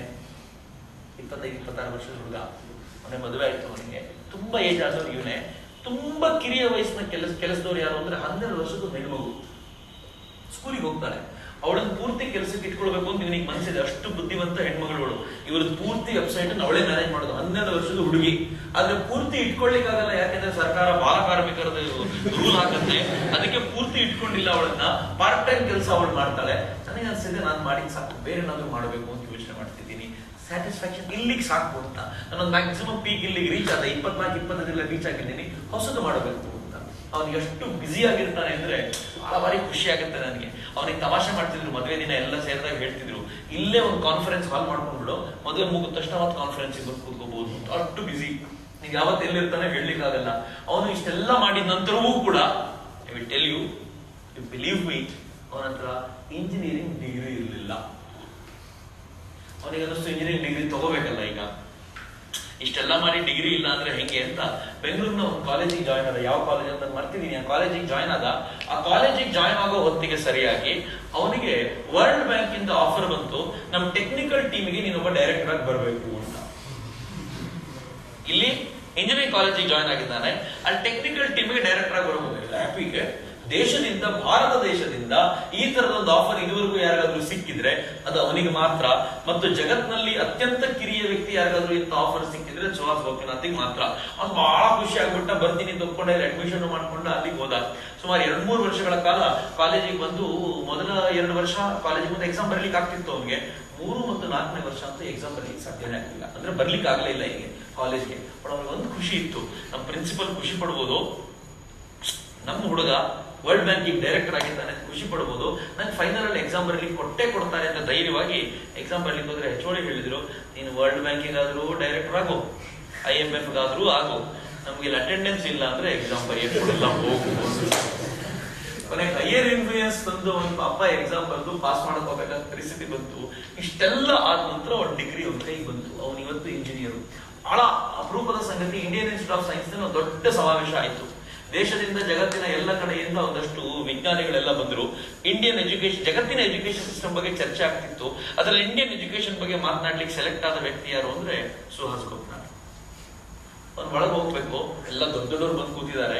ಇವನ್ ಕಾರ್ಡ್ ತಗೊಂಡ್ ಬಂದಿಲ್ಲ, ಇನ್ವಿಟೇಷನ್ ಕಾರ್ಡ್ ಮತ್ತು ಅವ್ರು ಕೊಟ್ಟಂತ ಐಡೆಂಟಿಟಿ ಕಾರ್ಡ್ ತಗೊಂಡ್ ಬಂದಿಲ್ಲ. ಹೊರಗಡೆ ಇರುವಂತ ಸೆಕ್ಯೂರಿಟಿ ಪರ್ಸನ್ ಒಳಗಡೆ ಬಿಡ್ಲಿಲ್ಲ. ನೀನೇನು ಅವ್ರಿಗೆ ಮಾತಾಡ್ತೀನಿ, ಸುಮ್ಮನೆ ಈ ತರ ಬಹಳ ಜನ ಬರ್ತಾರೆ ಇಲ್ಲಿ, ನಾವು ಯಾರನ್ನ ಬಿಡಲ್ಲ, ಹೋಗ್ಬೋದು. ಅವನಿಗೆ ಇಂಥ ಫೋನ್ ಮಾಡಿ ಸಂಘಟಕರು ಕರ್ಸ್ಕೊಂಡು ಹೋಗ್ಬೇಕಂತ ಬಂತು. ಇಷ್ಟೆಲ್ಲ ಒಂದು ಕನಸಿದೆಯಲ್ಲ, ಎಲ್ಲಿಂದ ಶುರುವಾಯ್ತು ಅಂತಂದ್ರೆ ಅವ್ನು ಕೇಳ್ತಾನೆ, ನಾನು 7ನೇ ಕ್ಲಾಸ್ ನಲ್ಲಿ ಕೂತಿದ್ದಾಗ ಒಂದು ವೆಬ್ಸೈಟ್ ಡಿಸೈನ್ ಮಾಡಬೇಕು ಅಂತ ಮೊದಲನೇ ಕನಸು ಹೊತ್ಕೊಂಡಲ್ಲ, ಅವತ್ತೇ ಈ ಬೀಜ ಬಿತ್ತು. ನಾನು ಎಲ್ಲರ ತರ ಆರ್ಡಿನರಿಯಾಗಿ ಯೋಚನೆ ಮಾಡಿದ್ರೆ ನಾನು ಕಾಮನ್ ಆಗೇ ಇರ್ತಿದ್ದೆ. ಬಟ್ ನಾನು ಕನಸು ಹೊತ್ಕೊಂಡೆ, ಆ ಕನಸು ನನ್ನ ಇಲ್ಲಿವರೆಗೂ ಕರ್ಕೊಂಡು ಬಂತು ಅಂತ. ದೌರ್ಭಾಗ್ಯ ಏನು ಅಂತಂದ್ರೆ ನಮ್ಮ ತರುಣರಲ್ಲಿ ಕನಸುಗಳೇ ಇಲ್ಲ. ಯಾರೋ ಒಬ್ಬರು ಏನೋ ಆದ್ರೂ ನಾನು ಅದನ್ನೇ ಆಗ್ಬಿಟ್ರೆ ಸಾಕು ಅಂತ. ಹಿಂಗಲ್ಲ, ಯಾರೋ ಏನೋ ಆದ್ರಲ್ಲ, ಈ ಆಗಿದ್ರ ನಡುವೆ ಒಂದು ಡಿಫ್ರೆಂಟ್ ಆದ ಟ್ರ್ಯಾಕ್ ಇರುತ್ತಲ್ಲ, ಈ ಟ್ರ್ಯಾಕ್ ಅನ್ನು ಹುಡುಕಬೇಕು ಅಂತ. ಯಾರು ನಡೆಯದ ಒಂದು ಹಾದಿ ಇರುತ್ತೆ, ಆ ಹಾದಿ ಗುಡ್ಡಕ್ಕೆ ಕರ್ಕೊಂಡೋಗಿ ಮುಟ್ಸುತ್ತೆ. ಆದ್ರೆ ಆ ಹಾದಿ ಇದುವರೆಗೂ ಯಾರು ಹೆಜ್ಜೆ ಹಾಕಿರಲ್ಲ. ಈ ರಿಸ್ಕ್ ತಗೋಬೇಕಲ್ಲ.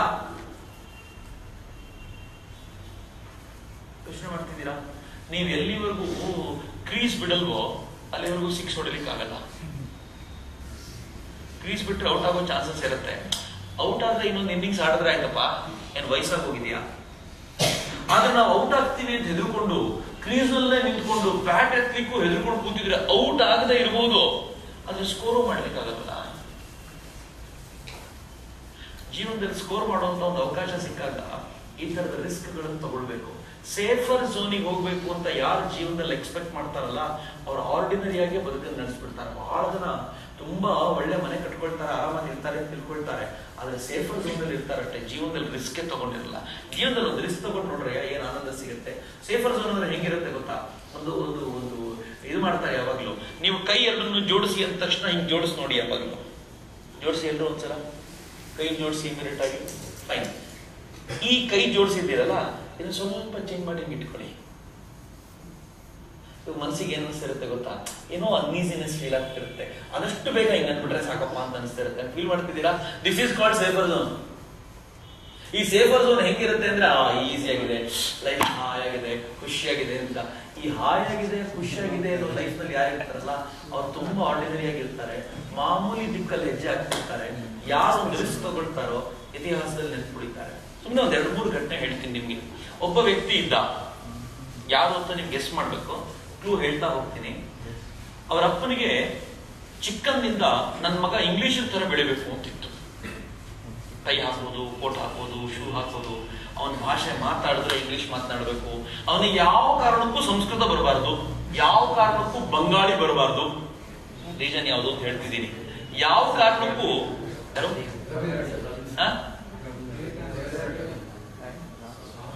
ಯಾರು ಸರಿಯಾಗಿ ಹೇಳ್ತಿಲ್ಲ. ಫೈನ್, ಇನ್ನು ಮುಂದೆ ಹೋಗ್ತೀನಿ. ಅದಕ್ಕೆ ಅವರಪ್ಪ ಏನ್ ಮಾಡಿದ್ರು, 7ನೇ ವಯಸ್ಸಿನಲ್ಲೇ ಅವನನ್ನು ಮತ್ತು ಅವನ ತಮ್ಮ ಇಬ್ಬರನ್ನು ವಿದೇಶಕ್ಕೆ ಕಳಿಸಿದ್ರು. ಅಲ್ಲಿರೋಷ್ಟು ದಿನ ಆ ಹುಡುಗ ಇಂಗ್ಲಿಷ್ ಅನ್ ಕಲ್ತ, ಲ್ಯಾಟಿನ್ ಅನ್ ಕಲ್ತ, ಅಲ್ಲೆಲ್ಲ ಭಾಷೆಗಳನ್ನ ಚೆನ್ನಾಗಿ ಕಲ್ತ್ಕೊಂಡ.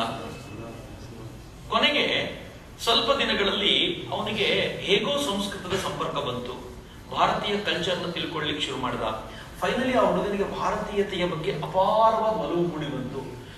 ಆ ಹೊತ್ತಿನಲ್ಲಿ ಸರಿಯಾಗಿ ಇಂಡಿಯನ್ ಸಿವಿಲ್ ಸರ್ವಿಸ್ ಎಕ್ಸಾಮ್ ಬರೆದ ಆತ, ICS. ಅರವಿಂದ್ ಘೋಷ್, ಸುಭಾಷ್ ಚಂದ್ರ ಬೋಸ್ ಅಲ್ಲ. ಸುಭಾಷ್ ಚಂದ್ರ ಬೋಸ್ 7ನೇ ವಯಸ್ಸಿಗೆ ವಿದೇಶಕ್ಕೆ ಹೋಗಿರ್ಲಿಲ್ಲ. ಸರಿ ಫೈನ್, ಬರೆದ್ರು, ಎಕ್ಸಾಮ್ ಬರೆದ್ರು, ICS ಪಾಸ್ ಆದ್ರು. ICS ಪಾಸ್ ಆಗಿ ಆ ವ್ಯಕ್ತಿಗೆ I think it was 3rd or 4th rank, ಅದಕ್ಕಿಂತ ಕಡಿಮೆನೇನಲ್ಲ, 3rd or 4th ರ್ಯಾಂಕ್ ಬಂದಿದ್ದಿರ್ಬೋದು. ಈ ICS ಕಂಪ್ಲೀಟ್ ಆಗಬೇಕು ಅಂದ್ರೆ ಇನ್ನು ಒಂದೇ ಒಂದು ಹರ್ಡಲ್ ಇತ್ತು. ಆ ಹರ್ಡಲ್ ಏನು ಅಂತಂದ್ರೆ ಕುದುರೆ ಸವಾರಿ ಮಾಡ್ಬೇಕಿತ್ತು. ಅದು ಯೂಶಲಿ ಎಲ್ರಿಗೂ ಬರ್ತಿತ್ತು, ಅವ್ರಿಗೂ ಬರ್ತಿತ್ತು. ಕುದುರೆ ಸವಾರಿ ಒಂದ್ ರೌಂಡ್ ಹಿಂಗ್ ಹೋಗಿ ಬರುತ್ತೆ, ಅದು ಬರುತ್ತೆ ಅಂತ ಗೊತ್ತಾದ್ರೆ ಅವ್ರದ್ದು ಕ್ಲಿಯರೆನ್ಸ್ ಸರ್ಟಿಫಿಕೇಟ್ ಸಿಕ್ತಿತ್ತು, ಅವ್ರ ICS ಆಫೀಸರ್ ಆಗ್ಬಿಡ್ತಿದ್ರು.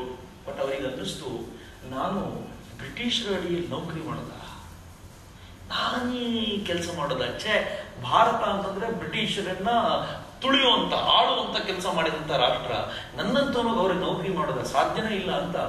ಇನ್ನು ಇದನ್ನು ಬಿಟ್ಕೊಂಡು ಬಂದ್ರೆ ಕಷ್ಟ ಅನ್ನೋ ಕಾರಣಕ್ಕೆ ಅವ್ರು ಏನ್ ಮಾಡಿದ್ರು, ನನಗೆ ಹುಷಾರಿಲ್ಲ ಅಂತ ಕುದುರೆ ಸವಾರಿ ಹೋಗಲೇ ಇಲ್ಲ. ಸರ್ಟಿಫಿಕೇಟ್ ಸಿಗ್ಲಿಲ್ಲ, ವಾಪಸ್ ಬಂದ್ರು. ವಾಪಸ್ ಬಂದಂತ ವ್ಯಕ್ತಿಗೆ ದೇಶದಲ್ಲಿ ಸಿಕ್ಕ ಗೌರವ ಏನ್ ಗೊತ್ತೇನು, ಅವ್ರು ICS ಮುಗಿಸ್ಕೊಂಡು ಬಂದಿದ್ರು, ಆಫೀಸರ್ ಆಗಿ ಇರ್ತಿದ್ರೇನೋ. ಬಟ್ ಎಂತ ದೊಡ್ಡ ರಿಸ್ಕ್ ತಗೊಂಡಿದ್ರು ಅಂತಂದ್ರೆ, ಅವರ ದೇಶಕ್ಕೆ ಬಂದ ತಕ್ಷಣ ಬರೋಡಾದ ಮಹಾರಾಜರು ಅವರನ್ನು ಕೈ ಮುಗಿದು ಕರ್ಕೊಂಡು, ನೀವು ನಮ್ಮ ರಾಜ್ಯಕ್ಕೆ ದಿವಾನರಾಗಿ ದಿವಾನರಾದ್ರು. ಒಂದು ನಿಮಿಷ, ದಿವಾನರಾದ ನಂತರ ಅವ್ರ ರಿಸ್ಕ್ ತಗೊಂಡಿದ್ ಲೈಫ್ ನೋಡಿ ಹೆಂಗಿತ್ತು. ದಿವಾನರಾಗಿದ್ದಾರೆ ಅಂತಂದ್ರೆ ಕೇಳಿದ್ದೆಲ್ಲ ಸಿಗುತ್ತೆ, ಖುಷಿಯಾಗಿರ್ಬೋದು. ರಾಜಾನೇ ಮಾತು ಕೇಳ್ತಾರೆ ಅಂದ್ಮೇಲೆ ಜಗತ್ತಲ್ಲಿ ಇನ್ನೇನಪ್ಪ ಬೇಕು, ಅದಕ್ಕಿಂತ ಅದ್ಭುತವಾದ ಜೀವನ ಇಲ್ಲ, ಆರಾಮಾಗೇ ಇರ್ಬೋದಿತ್ತು. ಆದ್ರೆ ಅಷ್ಟೊತ್ತಿಗೆ ಸ್ವಾತಂತ್ರ್ಯ ಚಳವಳಿ ತೀವ್ರವಾಗಿತ್ತು. 1905ರಲ್ಲಿ ಬಂಗಾಳದ ವಿಭಜನೆ ಆಯಿತು. ಬಂಗಾಳದ ವಿಭಜನೆ ಆಗಿದ ತಕ್ಷಣ ಅರವಿಂದ್ ಘೋಷರು ಒಂದು ದೊಡ್ಡ ಚಾಲೆಂಜ್ ಅವ್ರ ಮುಂದೆ ಬಂತು. ಚಾಲೆಂಜ್ ಏನು, ಬಂಗಾಳದ ವಿಭಜನೆ ಆದ ಸಂದರ್ಭದಲ್ಲಿ ಎಲ್ಲ ಮಕ್ಕಳನ್ನು ಸ್ಕೂಲ್ ಬಿಟ್ಟು ಹೊರಗೆ ಬನ್ನಿ ಅಂತ ಕರೆದಾಗಿತ್ತು, ಕಾಲೇಜ್ ಬಿಟ್ಟು ಹೊರಗೆ ಬನ್ನಿ ಅಂತ ಕರೆದಾಗಿತ್ತು. ಸರಿ, ಕಾಲೇಜ್ ಬಿಟ್ಟು ಹೊರಗೆ ಬಂದು ಮುಂದೇನ್ ಮಾಡ್ಬೇಕು, ಅವ್ರಿಗೊಂದು ಕಾಲೇಜ್ ಮಾಡ್ಬೇಕಲ್ಲ. ಅದಕ್ಕೆ ನ್ಯಾಷನಲ್ ಕಾಲೇಜುಗಳನ್ನ, ರಾಷ್ಟ್ರೀಯ ಶಿಕ್ಷಣ ಕೊಡುವಂತ ಕಾಲೇಜುಗಳನ್ನ ಶುರು ಮಾಡಲಾಯಿತು. ಶುರು ಮಾಡಿದಂತ ಈ ಕಾಲೇಜುಗಳಿಗೆ ಪ್ರಿನ್ಸಿಪಲ್ ಆಗಿ ನೀವು ಬರಬೇಕು ಅಂತ ಅರವಿಂದ್ ಘೋಷರು ಕೇಳ್ಕೊಂಡ್ರು. ದೊಡ್ಡ ರಿಸ್ಕೋ. ದಿವಾನರಾಗಿದ್ರು, ಫಸ್ಟ್ ICS ಬಿಟ್ಟು ಬಂದ್ರು, ಅದು ಬಿಟ್ರೆ ದಿವಾನರಾಗ ಒಂದು ಅವಕಾಶ ಸಿಕ್ತು. ಈಗ ದಿವಾನಗಿರಿಯನ್ನ ಬಿಟ್ಟು ಅಲ್ಲಿಗೆ ಹೋಗ್ಬೇಕು. ಹೋಗ್ಲಿಕ್ಕೆ ಒಪ್ಕೊಂಡ್ರು. ಬಟ್ ಏನ್ ಕಂಡೀಷನ್ ಇತ್ತು ಗೊತ್ತಾ, ಸಂಬಳ ಎಷ್ಟು ಬೇಕು ಅಂತ ಕಂಡೀಷನ್ ಇಟ್ಟಿದ್ರು. ಸಂಬಳ ಎಷ್ಟು ಬೇಕು ಅಂತ ಎಲ್ಲರೂ ಗಾಬರಿ ಆದ್ರೆ ಅವ್ರು ಹೇಳ್ತಾರೆ, ನನಗೆ ಸಂಬಳ ಎಷ್ಟು ಕೊಡಬೇಕು ಅಂದ್ರೆ ತಿಂಗಳಿಗೆ 1 ರೂಪಾಯಿ ಕೊಡಬೇಕು, ಇದಕ್ಕಿಂತ ಜಾಸ್ತಿ ಕೊಟ್ರೆ ನಾನು ಕೆಲಸ ಮಾಡಲ್ಲ. ಇದು 1 ರೂಪಾಯಿ ಏನ್ ಮಾಡ್ತಾರೆ, 1 ರೂಪಾಯಿ ಬೇಡ ಆಗಿತ್ತು. 1 ರೂಪಾಯಿ ನಾನು ತಗೊಳ್ಳಿಲ್ಲ ಅಂತಂದ್ರೆ ನಿಮ್ ಋಣ ನನ್ನ ಮೇಲೆ ಉಳಿದು ಬಿಡುತ್ತೆ, ನನಗೆ ಅದು ಇಷ್ಟ ಇಲ್ಲ, ಅದಕ್ಕೆ 1 ರೂಪಾಯಿ ನನಗೆ ಬೇಕು, 1 ರೂಪಾಯಿ ತಗೊಳ್ತೀನಿ ಪ್ರತಿ ಇದು. ಒಂದು ರಿಸ್ಕ್ ತಗೊಂಡ್ರು. ಆ ರಿಸ್ಕ್ ತಗೊಂಡ್ರ ಪ್ರತಿಫಲ ಏನಾಯ್ತು ಅಂತಂದ್ರೆ, ಆ ರಿಸ್ಕ್ ನ ಲಾಭ ಏನಾಯ್ತು ಅಂತಂದ್ರೆ, ಇವತ್ತಿಗೂ ಅರವಿಂದ್ ಘೋಷ್ ಅಂದ ತಕ್ಷಣ ಅನೇಕರ ಕೂದಲು ನೆಟ್ಟಗಾಗ್ಬಿಡುತ್ತ, ಎಂತ ಅದ್ಭುತವಾದ ವ್ಯಕ್ತಿ ಅಂತ. ಅರವಿಂದ್ ಘೋಷ್ ಅಂದ ತಕ್ಷಣ ಇಡೀ ಬ್ರಿಟಿಷ್ ಸಂಕುಲ ನಡಗುತ್ತೆ, ಅವರ ಎದುರುಗಡೆ ನಿಂತ್ಕೊಂಡು ಮಾತನಾಡೋದು ಕಷ್ಟ ಇತ್ತು ಅಂತ. ಅದೇ ತರ ಒಂದು ದೊಡ್ಡ ರಿಸ್ಕ್ ಅನ್ನ ಈ ದೇಶದಲ್ಲಿ ತಗೊಂಡವರು ಸುಭಾಷ್ ಚಂದ್ರ ಬೋಸರು. ಬಹಳ ಜನರಿಗೆ ಗೊತ್ತಿರ್ಲಿಕ್ಕಿಲ್ಲ, ಸುಭಾಷ್ ಚಂದ್ರ ಬೋಸರನ್ನ ಒಬ್ಬ ಸೈನ್ಯಾಧಿಕಾರಿಯಾಗಷ್ಟೇ ನಾವು ನೋಡಿರ್ತೀವಿ, ಒಂದು ಸೈನ್ಯ INA ಕಟ್ಟಿದ ವ್ಯಕ್ತಿಯಾಗಷ್ಟೇ. ಬಹಳ ಜನರಿಗೆ ಗೊತ್ತಿಲ್ಲ, ಸುಭಾಷ್ ಚಂದ್ರ ಬೋಸರು BA ಮುಗಿದ ನಂತರ ಅವರಪ್ಪ ಕೇಳ್ಕೊಳ್ತಾರೆ, ನೀನು ಆದಷ್ಟು ಬೇಗ ವಿದೇಶಕ್ಕೆ ಹೋಗ್ಬೇಕು, ICS ಎಕ್ಸಾಮ್ ಪಾಸ್ ಮಾಡ್ಲಿಕ್ಕೆ ಸಾಧ್ಯನ ನೋಡ್ಬೇಕು ಅಂತ. ಸುಭಾಷ್ರಿಗೆ ಒಂದು ಮೂಲೆಯಲ್ಲಿತ್ತು, ಒಂದ್ಸಲ ಬ್ರಿಟಿಷರ ಹತ್ರ ಒಂದು ಡಿಗ್ರಿ ತಗೊಂಡ್ ಬರ್ಬೇಕು ಅಂತ, ತೋರಿಸ್ಬೇಕು ನಮ್ಮ ತಾಕತ್ತೇನು ಅಂತ. ಆದ್ರೆ ಮನಸ್ಸಿನ ಮತ್ತೊಂದು ಮೂಲೆಯಲ್ಲಿ ಅವ್ರ ಹತ್ರ ಏನ್ ಕಲಿಯೋದು, ನಾನ್ ಹೋಗಲ್ಲ, ಇವೆರಡೂ ದ್ವಂದ್ವ ಇತ್ತು. ಅವ್ರ ಅಪ್ಪನಿಗೆ ಅರ್ಜೆಂಟ್ ಆಗಿ ಮಗನ ವಿದೇಶಕ್ಕೆ ತಳ್ಳಬೇಕಿತ್ತು. ಯಾಕೆ ಗೊತ್ತಾ, 1919ರಲ್ಲಿ ಸುಭಾಷ್ ವಿದೇಶಕ್ಕೆ ಹೋಗ್ಬೇಕಾದ್ರೆ ಈ ದೇಶದಲ್ಲಿ ಒಂದು ಘಟನೆ ನಡೆದಿತ್ತು. 1919ರಲ್ಲಿ ಏನ್ ಗೊತ್ತಾ, ಜಲಿಯನ್ ವಾಲಾಬಾಗ್. ಈ ಘಟನೆ ಹೆಂಗಾಗಿತ್ತು ಅಂದ್ರೆ, ಇಡೀ ದೇಶದಲ್ಲಿ ಒಂದು ಕಾಡ್ಗಿಚ್ಚಾಗ ಹಬ್ತಾ ಇತ್ತು. ನನ್ನ ಮಗ ಇಲ್ಲೇ ಇದ್ರೆ 100% ಕ್ರಾಂತಿಕಾರಿ ಆಗ್ಬಿಡ್ತಾನೆ, ಅವ್ರ ಜೊತೆ ಸೇರ್ಬಿಡ್ತಾನೆ, ಹೊರಗೆ ದಬ್ಬೋದು ಒಳ್ಳೇದು ಅಂತ ಮನಸ್ಸಿನಲ್ಲಿತ್ತು. ಸುಭಾಷ್ ಹೋಗೋ ಬೇಡುವ ದ್ವಂದ್ವದಲ್ಲಿದ್ದಾಗ ಅಪ್ಪ ಒಂದು ಚಾಲೆಂಜ್ ಮಾಡಿದ್ರು. ಏನ್ ಚಾಲೆಂಜ್ ಗೊತ್ತಾ, ಮೋಸ್ಟ್ಲಿ ICS ಫೇಲ್ ಆಗ್ಬಿಡ್ತೀನಿ ಅನ್ನೋ ಹೆದರಿಕೆಯಿಂದ ಹೋಗ್ತಾ ಇಲ್ಲ, ಈಗ ಹೊರಟ ಆಗ್ಬಿಡ್ತಾರೆ. ನಾನು ಹೋಗ್ತೀನಿ, ಬಟ್ ಆನ್ ಒನ್ ಕಂಡೀಷನ್, ನಾನು ಅವ್ರ ನೌಕರಿ ಮಾಡಲ್ಲ, ನೀವು ಪ್ರಾಮಿಸ್ ಕೊಡಿ ನನಗೆ, ನಾನು ಹೋಗ್ತೀನಿ. ಹಂಗಂದ ತಕ್ಷಣ ಅವ್ರ ಅಪ್ಪ ಅನ್ಕೊಂಡ್ರು, ಹೋಗ್ತಾನೆ ಒಂದು 8 ತಿಂಗಳಲ್ಲಿ ಅಲ್ಲಿದ್ದು ಅದ್ರ ಒಗ್ಗಿಕೊಂಡ ನಂತರ ಇಲ್ಲಿ ಬಂದು ಎಲ್ಲ ಸರಿ ಹೋಗುತ್ತೆ ಅಂತ. ಆಯ್ತು, ಬಂದು ಹೋಗು ಅಂತ ಕಳಿಸ್ಕೊಟ್ರು. ಹುಡುಗ ಹೋದ. ಬೇರೆಯವರೆಲ್ಲ ವರ್ಷಗಟ್ಟಲೆ ಓದುವಂತ ಅಧ್ಯಯನವನ್ನ 8 ತಿಂಗಳಿಂದ ಟೈಮ್ ಇತ್ತು. ಅದರಲ್ಲಿ 1 ತಿಂಗಳು ಕಾಲೇಜ್ ಅಡ್ಮಿಷನ್ ತಗೊಳ್ಳಿಕ್ಕೆ ಒದ್ದಾಡ್ಬಿಟ್ಟ. 1 ತಿಂಗಳ ನಂತರ ಕೇಂಬ್ರಿಡ್ಜ್ ಯೂನಿವರ್ಸಿಟಿಲಿ ಅಡ್ಮಿಷನ್ ಆಯ್ತು. ಅಡ್ಮಿಷನ್ ಆಗಿ ಹುಡುಗ ಓದ್ಲಿಕ್ಕೆ ಶುರು ಮಾಡ್ದ. ಅದುವರೆಗೂ ಸಾಕಷ್ಟು ಸಿಲೆಬಸ್ ಮುಗಿದಿತ್ತು, ಅದನ್ನ ಕೋಪಪ್ ಮಾಡ್ಬೇಕು, ಹೊಸದಾಗಿರೋ ಸಿಲೆಬಸ್ ಮೈ ಮೇಲೆ ತಗೊಂಡು ಓದ್ಬೇಕು. ಡಿಸಿಪ್ಲಿನ್ಡ್ ಬಾಯ್. ಎಷ್ಟು ಡಿಸಿಪ್ಲಿನ್ ಅಂತಂದ್ರೆ, ನಾನು ಅದನ್ನ ಓದ್ದಾಗಲೆಲ್ಲ ರೋಮಾಂಚಿತನಾಗ್ತೀನಿ. ನಮ್ಮಲ್ಲಿ ಅನೇಕರು ಈ ಯೋಚನೆ ಮಾಡ್ಬೇಕು, ನಮ್ಮ ಎನರ್ಜಿ ಎಲ್ಲಿ ಕಳೆದು ಹೋಗುತ್ತೆ ನೆನ್ಪಿಟ್ಕೊಳ್ಳಿ. ಸುಭಾಷರಿಗೂ ನಮಗೂ ಈಕ್ವೇಟ್ ಆಗ್ಲಿಕ್ಕೆ ಯಾಕೆ ಸಾಧ್ಯ ಆಗಲ್ಲ, ವಿವೇಕಾನಂದರಿಗೂ ನಮಗೂ ಈಕ್ವೇಟ್ ಮಾಡ್ಕೊಳ್ಳಿಕ್ಕೆ ಯಾಕೆ ಸಾಧ್ಯ ಆಗಲ್ಲ ಅಂದ್ರೆ ಇದಕ್ಕೆ. ಸುಭಾಷರ ಜೊತೆ ಇದ್ದ ದಿಲೀಪ್ ರಾಯ್ ಚೌಧರಿ ಒಂದು ಮಾತನ್ನು ಹೇಳ್ತಾರೆ. ದಿಲೀಪ್ ರಾಯ್ ಹೇಳ್ತಾರೆ, ಸುಭಾಷರು ಯಾವತ್ತಿಗೂ ಕೂಡ ಕೆಟ್ಟ ಮಾತುಗಳನ್ನು ಆಡಿಯೇ ಗೊತ್ತಿಲ್ಲ ಅವರಿಗೆ. ದಿಲೀಪ್ ರಾಯ್ ಚೌಧರಿ ಹೇಳೋದು ಏನ್ ಹೇಳ್ತಾರೆ ಅಂದ್ರೆ, ನನ್ನ ವಯಸ್ಸಿನ ಹುಡುಗರಿಗೆ ಹುಡುಗಿಯರ ಬಗ್ಗೆ ಮಾತನಾಡೋದು ಅಂದ್ರೆ ಒಂದು ಕ್ರೇಜ್. ಆದ್ರೆ ಸುಭಾಷರು ಯಾವತ್ತೂ ಹುಡುಗಿಯರ ಬಗ್ಗೆ ಮಾತನಾಡಿದ್ದೇನೆ ಯಾರೂ ಕೇಳಲಿಲ್ಲ. ಇನ್ಫ್ಯಾಕ್ಟ್ ಸುಭಾಷ್ ಹೇಳೋರಂತೆ, ಭಾರತಕ್ಕೆ ಬ್ರಿಟಿಷರಿಂದ ಬಂದಿರುವಂತಹ ಒಂದು ಕೆಟ್ಟ ಕೊಡುಗೆ ಅಂತಂದ್ರೆ ವೆಲ್ತ್ ಮತ್ತು ವಿಮೆನ್ ಮೇಲಿನ ಆಕರ್ಷಣೆ ಅಂತ. ಎಲ್ಲಿವರೆಗೂ ಇದನ್ನು ಕಿತ್ತು ಬಿಸಾಕಲ್ವ ಭಾರತ, ಅಲ್ಲಿವರೆಗೂ ಉದ್ಧಾರ ಆಗೋದು ಸಾಧ್ಯ ಇಲ್ಲ ಅಂತ ಸುಭಾಷ್ ಹೇಳೋರು. ಎಷ್ಟು ಚೆನ್ನಾಗಿದೆ ಘಟನೆ ಅಂದ್ರೆ, ದಿಲೀಪ್ ರಾಯ್ ಚೌಧರಿ ಹೇಳ್ತಾರೆ, ಒಬ್ಬ ಹುಡುಗ ಇದ್ದಂತೆ ಅವ್ರ ಜೊತೆ. ಆ ಹುಡುಗ ಸಿಕ್ಕರ್ ಹುಡುಗ, ಯಾವಾಗ ಬಂದ್ರು ಕೆಟ್ಟ ಕೆಟ್ಟ ಮಾತುಗಳನ್ನ ಆಡೋದು, ಕೆಟ್ಟ ಜೋಕುಗಳನ್ನ ಹೇಳೋದು, ಕೆಟ್ಟ ವಿಚಾರಗಳನ್ನ ಹೇಳ್ತಾ ಇರೋದು. ಇದನ್ನ ಕೇಳಿ ಕೇಳಿ ಇವ್ರಿಗೂ ಕೆಟ್ಟದ, ಅವನಿಗೇನು ಬೈಲಿಕ್ಕಾಗಲ್ಲ, ಸುಮ್ಮನಿರ್ಲಿಕ್ಕಾಗಲ್ಲ. ಬಟ್ ಲೇಟರ್ ಆನ್ ಅವ್ರೊಂದು ಸ್ಟೇಜಿಗೆ ಬಂದಾಗ ಅವ್ರಿಗೆ ಗೊತ್ತಾಯ್ತು, ಇವನನ್ನ ಕಂಟ್ರೋಲ್ ಮಾಡಬೇಕು ಅಂದ್ರೆ ಏನ್ ಮಾಡ್ಬೇಕು ಅಂತ. ಏನ್ ಮಾಡ್ತಿದ್ರು ಗೊತ್ತಾ, ಅವನ್ ಆ ಕಡೆಯಿಂದ ಬರ್ತಾನೆ ಅಂದ್ರೆ ಈ ಕಡೆ ಸುಭಾಷ್ ಕರ್ಕೊಂಡ್ಬಂದು ಕೂರ್ಸ್ಕೊಂಡ್ಬಿಡ್ರು.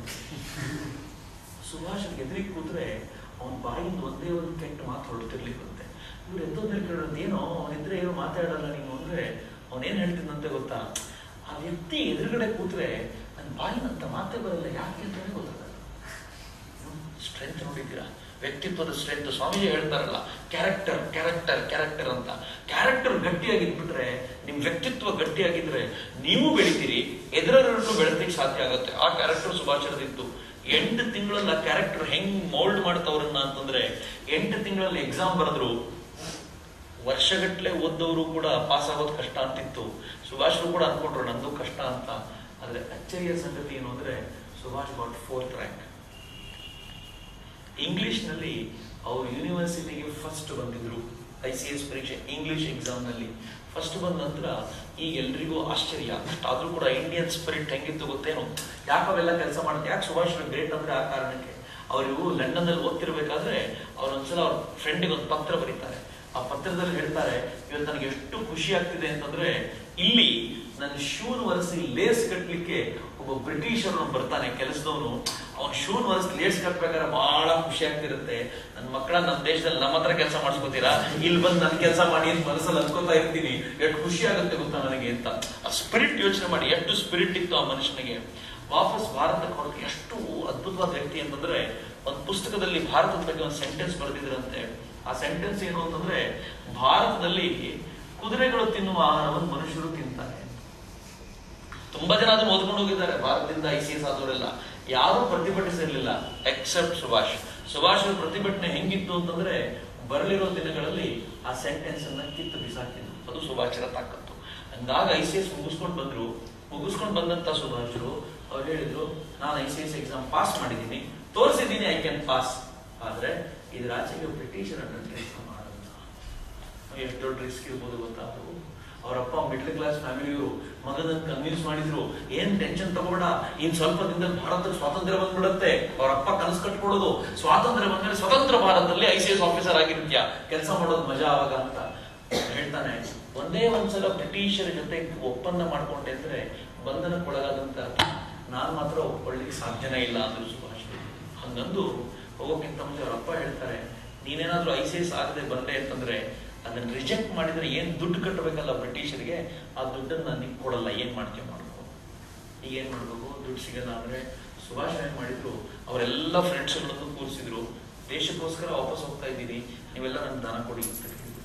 ಆ ಹುಡುಗರ ಹತ್ರ ಕಲೆಕ್ಟ್ ಮಾಡ್ಕೊಂಡು ಆ ದುಡ್ಡನ್ನ ಕಟ್ಟಿ ಸುಭಾಷ್ ವಾಪಸ್ ಬಂದ್ರು.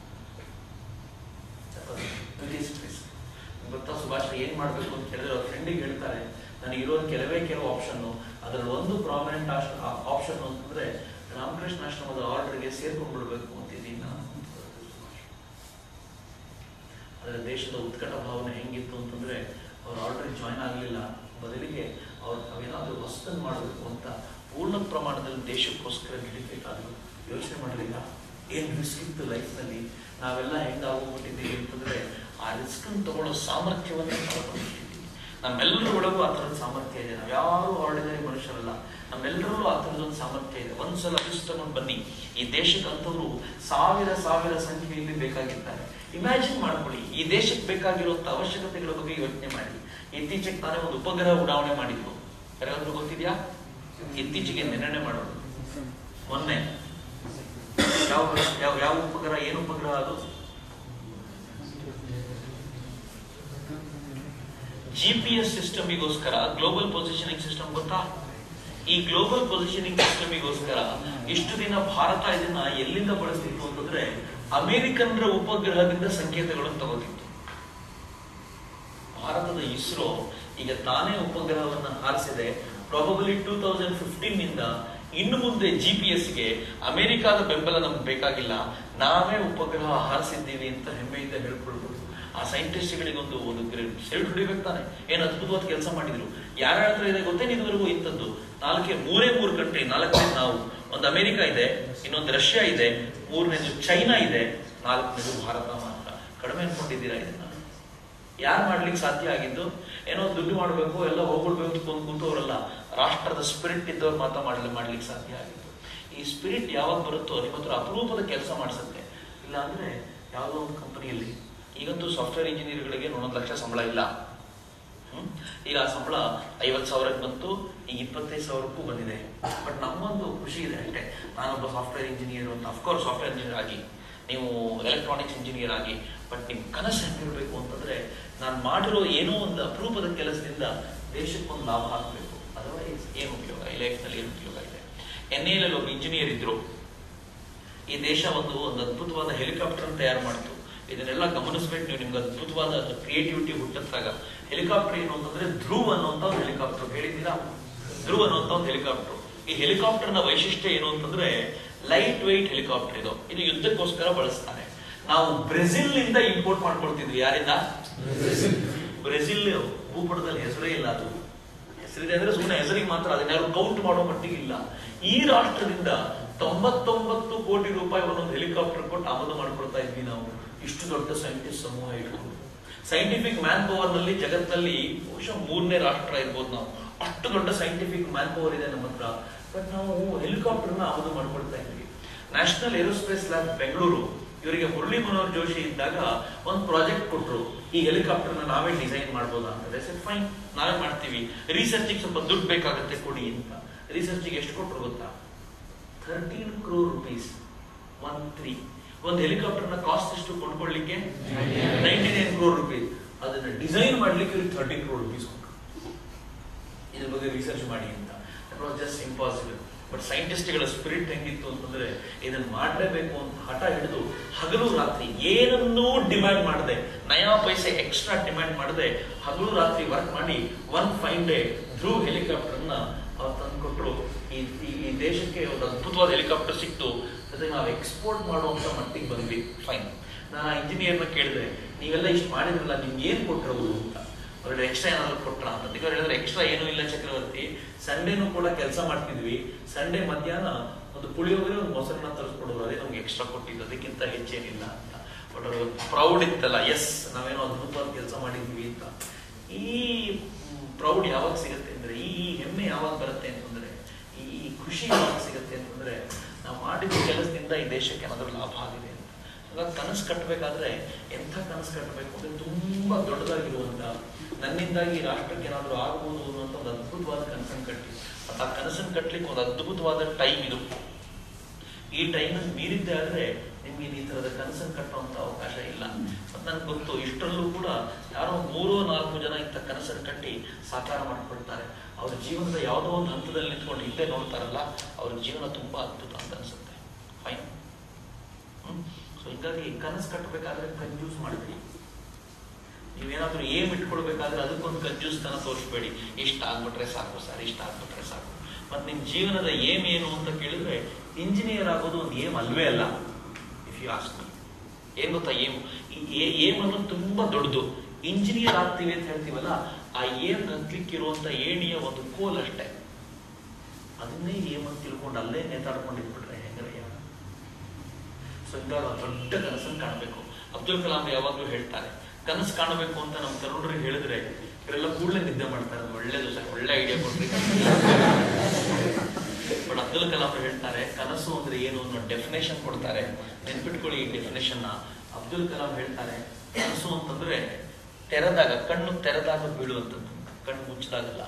ಕಣ್ಣು ಮುಚ್ಚಿದಾಗ ಏನ್ ಬೀಳುತ್ತೋ ಅದು ಸುಳ್ಳದು, ಅದು ಮೋಸ. ಕಣ್ಣು ತೆರೆದಾಗ ಏನ್ ಬೀಳುತ್ತೋ ಅದು ಕನಸು. ಈ ಕನಸನ್ನ ಸಾಕಾರ ಮಾಡ್ಕೊಳ್ಳಿಕ್ಕೆ ರಾತ್ರಿ ನಿದ್ದೆ ಮಾಡೋದನ್ನು ಯಾರು ಮರಿತಾರೋ ಅವನು ಮಾತ್ರ ಸಾಕಾರ ಮಾಡ್ಕೊಳ್ತಾನೆ, ಉಳಿದವ್ರು ಯಾರು ಸಾಕಾರ ಮಾಡ್ಕೊಳ್ಲಿಕ್ಕೆ ಆಗಲ್ಲ ಅಂತ ಯೋಚನೆ ಮಾಡಿ. ಅಂಥದ್ದೊಂದು ಅದ್ಭುತವಾದ ಕನಸನ್ನು ಕಾಣಲಿಕ್ಕಾದ್ರೆ, ಅಂಥದ್ದೊಂದು ಅದ್ಭುತವಾದ ಕನಸನ್ನು ನೋಡ್ಲಿಕ್ಕಾದ್ರೆ ಈ ರಾಷ್ಟ್ರವನ್ನು ಕಟ್ಟೋದು ಸಾಧ್ಯ. ಈ ರಾಷ್ಟ್ರಕ್ಕಂಥ ಕನಸುಗಾರರು ಬೇಕು. ತುಂಬಾ ಸಂಕಟದ ಸ್ಥಿತಿಯಲ್ಲಿದ್ದೀವಿ. ಎಂಥ ಸಂಕಟದ ಸ್ಥಿತಿಯಲ್ಲಿದ್ದೀವಿ ಅಂತಂದ್ರೆ, ಈ ರಾಷ್ಟ್ರ ಇವತ್ತು ತನ್ನನ್ನು ತಾನು ಮಾರ್ಕೊಳ್ಳುವಂತ ಹಂತಕ್ಕೆ ಹೋಗ್ಬಿಟ್ಟಿದೆ. ರುಪಿ ವ್ಯಾಲ್ಯೂ ನೋಡಿದ್ದೀರಾ? $1 = 60 rupees. It may cross. ಇವತ್ತು RBI ಒತ್ತಾಡ್ತಾ ಇದೆ. ಯಾಕೆ ಒತ್ತಾಡ್ತಿದೆ ಅಂತಂದ್ರೆ, ಚಿನ್ನದ ರೇಟ್ ಫುಲ್ ಡೌನ್ ಆಗ್ತಿದೆ. ಚಿನ್ನದ ರೇಟ್ ಡೌನ್ ಆದ್ರೆ ರುಪಿ ವ್ಯಾಲ್ಯೂ ಕಡಿಮೆ ಆಗ್ತಾ ಹೋಗುತ್ತೆ. ಹೆಂಗಂತ ಯೋಚನೆ ಮಾಡಿದ್ದೀರಾ? ಯಾವಾಗಲಾದ್ರೂ ಯೋಚನೆ ಮಾಡಿದ್ದೀರಾ ಹೆಂಗೆ ಅಂತ? ಹಾ, ಚಿನ್ನವನ್ನ ಕೊಂಡ್ಕೊಳ್ಳಿಕ್ಕೆ ಶುರು ಮಾಡ್ಬಿಡ್ತೀವಿ. ಚಿನ್ನವನ್ನ ಕೊಂಡ್ಕೊಳ್ಬೇಕು ಅಂದ್ರೆ ಏನ್ ಮಾಡ್ಬೇಕು? ನಮ್ಮ ಹತ್ರ ಅಂತೂ ಉತ್ಪಾದನೆ ಆಗಲ್ಲ. ನಾವೇನ್ ಮಾಡ್ತೀವಿ? ಇಂಪೋರ್ಟ್ ಮಾಡ್ಕೊಳ್ಳಿಕ್ಕೆ ಶುರು ಮಾಡ್ತೀವಿ. ಯಾವಾಗ ಇಂಪೋರ್ಟ್ ಜಾಸ್ತಿ ಮಾಡ್ಕೊಳ್ತಾ ಹೋಗ್ತೀವೋ, ನಮ್ದು ವಿದೇಶಿ ವಿನಿಮಯದ ಕೊರತೆ ಆಗ್ತಾ ಹೋಗ್ಲಿಕ್ಕೆ ಶುರುವಾಗ್ಬಿಡುತ್ತೆ.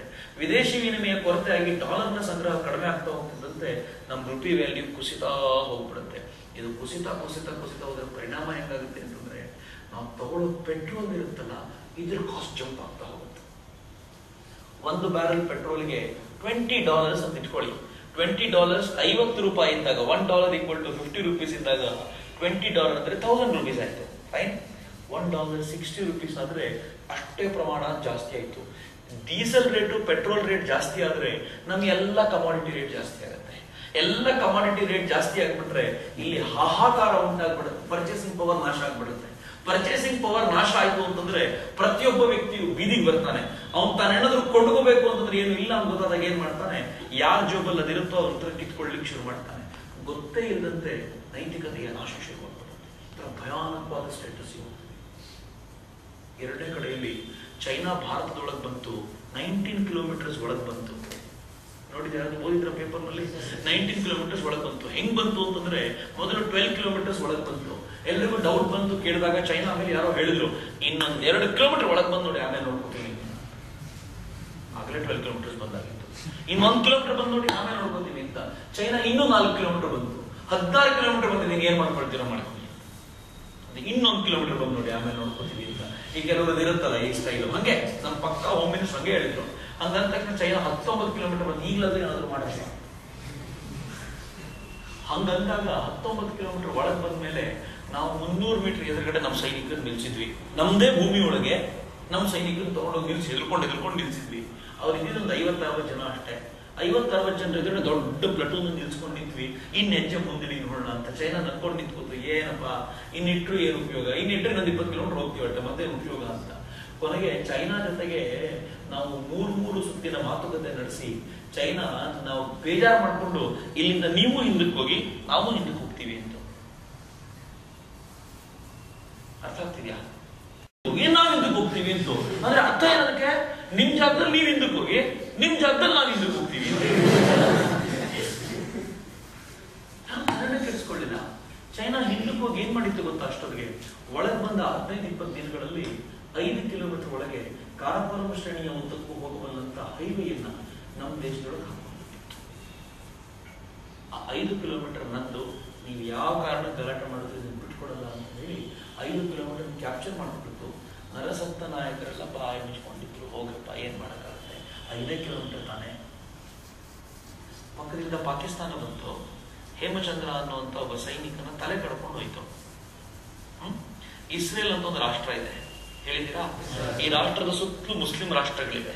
ಈ ರಾಷ್ಟ್ರ ಏನ್ ಮಾಡುತ್ತೆ, ಹೆಂಗ್ ಕುತ್ಕೊಂಡಿದೆ ಅಂತಂದ್ರೆ ಪಕ್ಕದ ಒಂದು ಮುಸ್ಲಿಂ ರಾಷ್ಟ್ರ ಬಂದು ಇಸ್ರೇಲ್ನ ಒಬ್ಬ ವ್ಯಕ್ತಿ ಮುಟ್ಟಿದ್ರೆ, ನೀವು ಕೊಲ್ಲೋದು ಬೇಡ, ಮುಟ್ಬಿಟ್ಟು ಹೋಗ್ಬಿಟ್ರೆ ಅದೇನ್ ಮಾಡದೆ ಗೊತ್ತಾ? ತನ್ನ ಯುದ್ಧ ವಿಮಾನಗಳನ್ನು ತಗೊಂಡತ್ತೆ.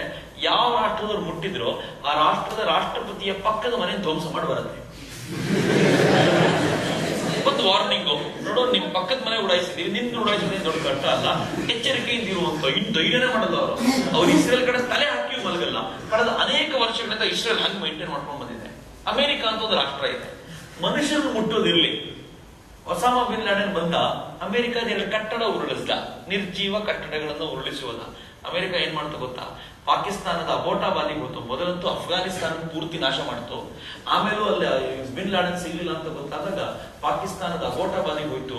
ಅವನ ಮನೆ ಒಳಗೆ ನುಗ್ಗಿ ಪಾಕಿಸ್ತಾನಕ್ಕೆ ಗೊತ್ತಾಗದಂತೆ ಅವನನ್ನು ಮರ್ಡರ್ ಮಾಡಿ ಸಮುದ್ರಕ್ಕೆ ಎಸ್ಬಿಟ್ಟು ಹೋಗ್ಬಿಟ್ಟು. ಅರ್ಥ ಆಗ್ತಿದ್ಯಾ? ಆದ್ರೆ ಭಾರತದಲ್ಲಿ ಪಾಕಿಸ್ತಾನ ಒಳಗೆ ಬಂತು, ನಮ್ಮ ಸೈನಿಕನ ತಲೆ ಕಳ್ಕೊಂಡು ಹೋಯ್ತು. ಗ್ರೇಟ್ ಮನಮೋಹನ್ ಸಿಂಗ್ ಏನ್ ಹೇಳಿದ್ರು ಗೊತ್ತಾ ಪಾಕಿಸ್ತಾನಕ್ಕೆ?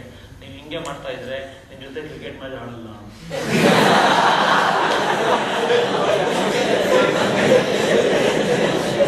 ಇದುವರೆಗೂ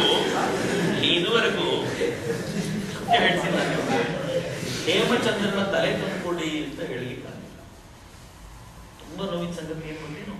ಅದಾದ ಕೆಲವು ದಿನಗಳಲ್ಲೇ ಪಾಕಿಸ್ತಾನದ ಅಧ್ಯಕ್ಷರು ಭಾರತಕ್ಕೆ ಬಂದು ಅಜ್ಮೀರ್ನ ದರ್ಗಾ ಶರೀಫಿಗೆ ಹೋದ್ರು. ಈ ದೇಶ ರೆಡ್ ಕಾರ್ಪೆಟ್ ವೆಲ್ಕಮ್ ಹಾಕ್ತು.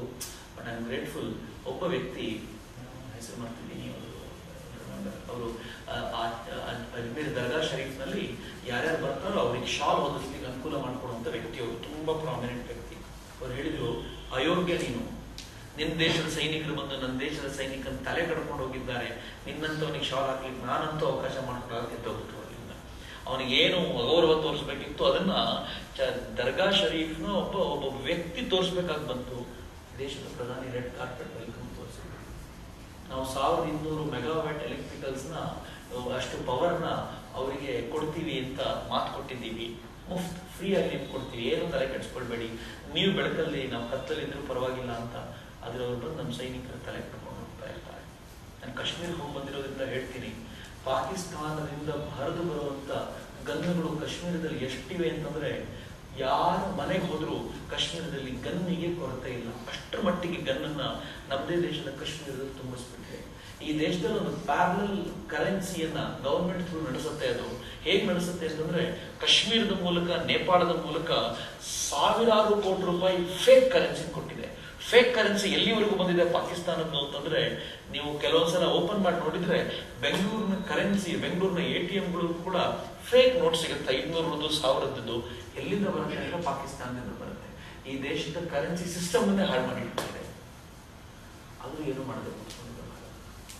ಈ ದೇಶದಲ್ಲಿ ಯಾವ ಮಟ್ಟಿಗೆ ನಕ್ಸಲ್ವಾದಗಳು ಬೆಳೆದಿದೆ ಅಂತಂದ್ರೆ, ನಿಮ್ಗೆಲ್ಲ ಗೊತ್ತಿರ್ಬೋದು, ಛತ್ತೀಸ್ಗಢದಲ್ಲಿ ಕಾಂಗ್ರೆಸ್ನಿಂದ 20-21 ಜನರನ್ನ ಒಂದೇ ದಿನದಲ್ಲಿ ಹತ್ಯೆ ಮಾಡಿ ಬಿಸಾಕಿದ್ರು. ಮಾಡಿದವರು ಯಾರು ಅಂತ ಗೊತ್ತಾಗಿಲ್ಲ. ಸಿಚುವೇಶನ್ ನಾನು ಕಾಶ್ಮೀರದಲ್ಲಿದ್ದಾಗ ಮೊನ್ನೆ ಇತ್ತೀಚೆಗೆ ಇನ್ಫ್ಯಾಕ್ಟ್ ನಾನೊಂದು 7-8 ಕಿಲೋಮೀಟರ್ ದೂರದಲ್ಲಿದ್ದೆ ಅಷ್ಟೇ, ಇದ್ದಕ್ಕಿದ್ದಂತೆ ಇಬ್ರು ಸ್ಕೂಟಿನಲ್ಲಿ ಬಂದ್ರು. ಈ ದೇಶದ ಸೈನಿಕರ ಮೇಲೆ ಅಂದಾಜೊಂದು ಫೈರಿಂಗ್ ಮಾಡಿ 9 ಸೈನಿಕರನ್ನ ಕಾಶ್ಮೀರದ ಏರ್ಪೋರ್ಟ್ ರೋಡಲ್ಲಿ ಕೊಂದು ಬಿಸಾಕ್ ಹೋಗ್ಬಿಟ್ರು. ಅವ್ರು ಎಲ್ಲಿಗೆ ಹೋದ್ರು ಅಂತ ಗೊತ್ತಾಗಲಿಲ್ಲ. ನಾವು ಲಾಲ್ ಚೌಕ್ನಲ್ಲಿ ಸಂಜೆ 5 ಗಂಟೆಗೆ ಇದ್ವಿ, ಮಧ್ಯಾಹ್ನ 12 ಗಂಟೆಗೆ ಲಾಲ್ ಚೌಕ್ ನಲ್ಲಿ ಇಬ್ರು ಪೊಲೀಸ್ ಆಫೀಸರ್ನ ತುಂಬಾ ಜನ ಗುಂಪು ಕಟ್ಟಿಕೊಂಡಿದ್ದ ಜನರಿಂದ ಒಂದಷ್ಟು ಬಂದ್ರು. ಸೈಲೆನ್ಸರ್ ಹಾಕಿದ್ದಂತ ಒಂದು ಗನ್ ತಗೊಂಡು, ಪಿಸ್ತೂಲ್ ತಗೊಂಡು ಎದುರಿಗೆ ನಿಂತ್ಕೊಂಡು ಇಬ್ಬರನ್ನು ಶೂಟ್ ಮಾಡಿ ಕೊಂದಾಕೋದ್ರು. ಮಾಡಿದವರು ಯಾರು ಗೊತ್ತಿಲ್ಲ. ನಾನು ಕಣ್ಣಾರೆ ನೋಡಿದ್ದೀನಿ. ನಾನು ಇದ್ದಿದ್ದಿನ 25ನೇ ತಾರೀಕು ಬಂದಾಗಿತ್ತು. ಪ್ರಧಾನಮಂತ್ರಿ ಮನಮೋಹನ್ ಸಿಂಗ್ ಬಂದಿದ್ದಾರೆ ಅನ್ನೋ ಕಾರಣಕ್ಕೆ ಯಾಸಿನ್ ಮಲಿಕ್ ಇರುವಂತ ಏರಿಯಾದಲ್ಲಿ ಪೊಲೀಸರು ಇದ್ದಕ್ಕಿದ್ದಂತೆ ಓಡೋದು. ಯಾಕೆ ಅಂತ ನೋಡಿದ್ರೆ ಮನೆ ಒಳಗಿಂದ ಇಷ್ಟಿಷ್ಟು ದಪ್ಪ ಕಲ್ಲುಗಳನ್ನು ಪೊಲೀಸರ ಮೇಲೆ ಎಸೆಯೋದು. ನಮ್ಮ ದೇಶದಲ್ಲಿ ನಡೆಯೋದಪ್ಪ ಇದು. ನಾವೆಲ್ಲ ಪುಣ್ಯವಂತರು ಕರ್ನಾಟಕದಲ್ಲಿ ಆರಾಮಾಗಿದ್ದೀವಿ. ಬಟ್ ಯೋಚನೆ ಮಾಡ್ಬೇಕಲ್ಲ, ನಮ್ಮ ಕನಸುಗಳು ಅದಕ್ಕೆ ಹೇಗಿರಬೇಕು ಅಂದ್ರೆ ಈ ರಾಷ್ಟ್ರವನ್ನ ಸ್ಟ್ರೆಂಥನ್ ಮಾಡೋದು. ಜಗತ್ತಿನಲ್ಲಿ ಭಾರತ ಅನ್ನುವಂಥ ಈ ರಾಷ್ಟ್ರ ಯಾವಾಗಲೂ ಎತ್ತರದಲ್ಲಿ ಇರಬೇಕು ಅನ್ನುವಂಥ ಆ ಕಲ್ಪನೆ ಕಟ್ಕೊಳ್ಳುವಂಥ ಕನಸುಗಳು ನಮ್ದಾಗಬೇಕು.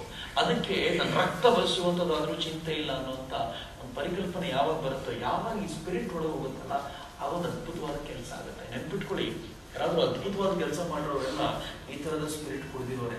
ಯಾರಿಗೆ ಈ ತರದ ಸ್ಪಿರಿಟ್ ಒಳಗೆ ಹೋಗ್ಲಿಲ್ಲ ಅವ್ರೊಬ್ಬ ಆರ್ಡಿನರಿ ಕೆಲಸಗಾರ ಆಗ್ತಾರೆ, ಒಬ್ಬ ಕಾರ್ಕೂನ್ ಆಗ್ತಾರೆ. ಬ್ರಿಟಿಷ್ ಏನ್ ಬಯಸಿದ್ರು ಅಂತ ಕೂಲಿಗಳ ತಮ್ಮ ಜೀವನ ಮುಗಿಸ್ ಹೋಗ್ಬಿಡ್ತಾರೆ. ಏನಾದ್ರೂ ಎಕ್ಸ್ಟ್ರಾರ್ಡಿನರಿ ಮಾಡಬೇಕು ಅಂದ್ರೆ ಹೊಸದನ್ನು ಯೋಚನೆ ಮಾಡಿ, ಹೊಸ ಶಕ್ತಿಯನ್ನು ತುಂಬಿಕೊಳ್ಳಿ. ಮತ್ತೆ ನಿಮ್ಮೆಲ್ಲರ ಹತ್ರನೂ ಸಾಧ್ಯ ಇದೆ. ಸಾಧ್ಯ ಇರೋದ್ರಿಂದನೇ ಈ ಒಂದು ಸಂಸ್ಥೆಗೆ ಬರ್ಲಿಕ್ಕೆ ಸಾಧ್ಯ ಆಗಿರೋದು. ಇಲ್ಲಿಂದ ಹೋದವರೆಲ್ಲ ಏನಾದ್ರೂ ಅದ್ಭುತವಾದ ಕೆಲಸ ಮಾಡ್ತಾರೆ. ಇಲ್ಲಿಂದ ಹೋದವರೆಲ್ಲ ಜೀವನದಲ್ಲಿ ಒಂದು ದೊಡ್ಡ ಅಚೀವ್ಮೆಂಟ್ ಮಾಡೋದು ಖಂಡಿತ ಅನುಮಾನನೇ ಇಲ್ಲ. ಹಂಗಿದ್ಮೇಲೆ ನೀವು ಕೂಡ ಅದೇ ತರದ ಅಚೀವ್ಮೆಂಟ್ ನ ಕಲ್ಪನೆಯಲ್ಲಿ ಇಟ್ಕೋಬೇಕು ಅನ್ನೋದಷ್ಟೇ ನಮ್ಮೆಲ್ಲರ ಉದ್ದೇಶ, ಆಸೆ, ನಮ್ಮ ಕನಸು. ಅದು ಕೇಳಬೇಕು ಅಂತಿದ್ಯಾ? ನಿಮ್ಮ 5 ನಿಮಿಷ ದಾಟ್ತು. ಏನಾದ್ರು ಕೇಳಬೇಕು ಅಂತಿದ್ರೆ ಕೇಳಿಲ್ಲ ಅಂತ ಕಂಟ್ರೋಲ್ ಮಾಡ.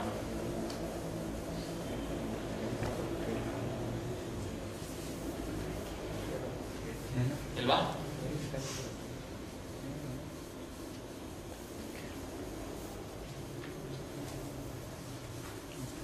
ಮೋಕ್ಷವಾಗಿದ್ರೆ ಫೈನ್, ವೆರಿ ಗುಡ್. ಶಾಂತಿ ಬಂದ್ರೆ ಹೇಳ್ತೀರಾ?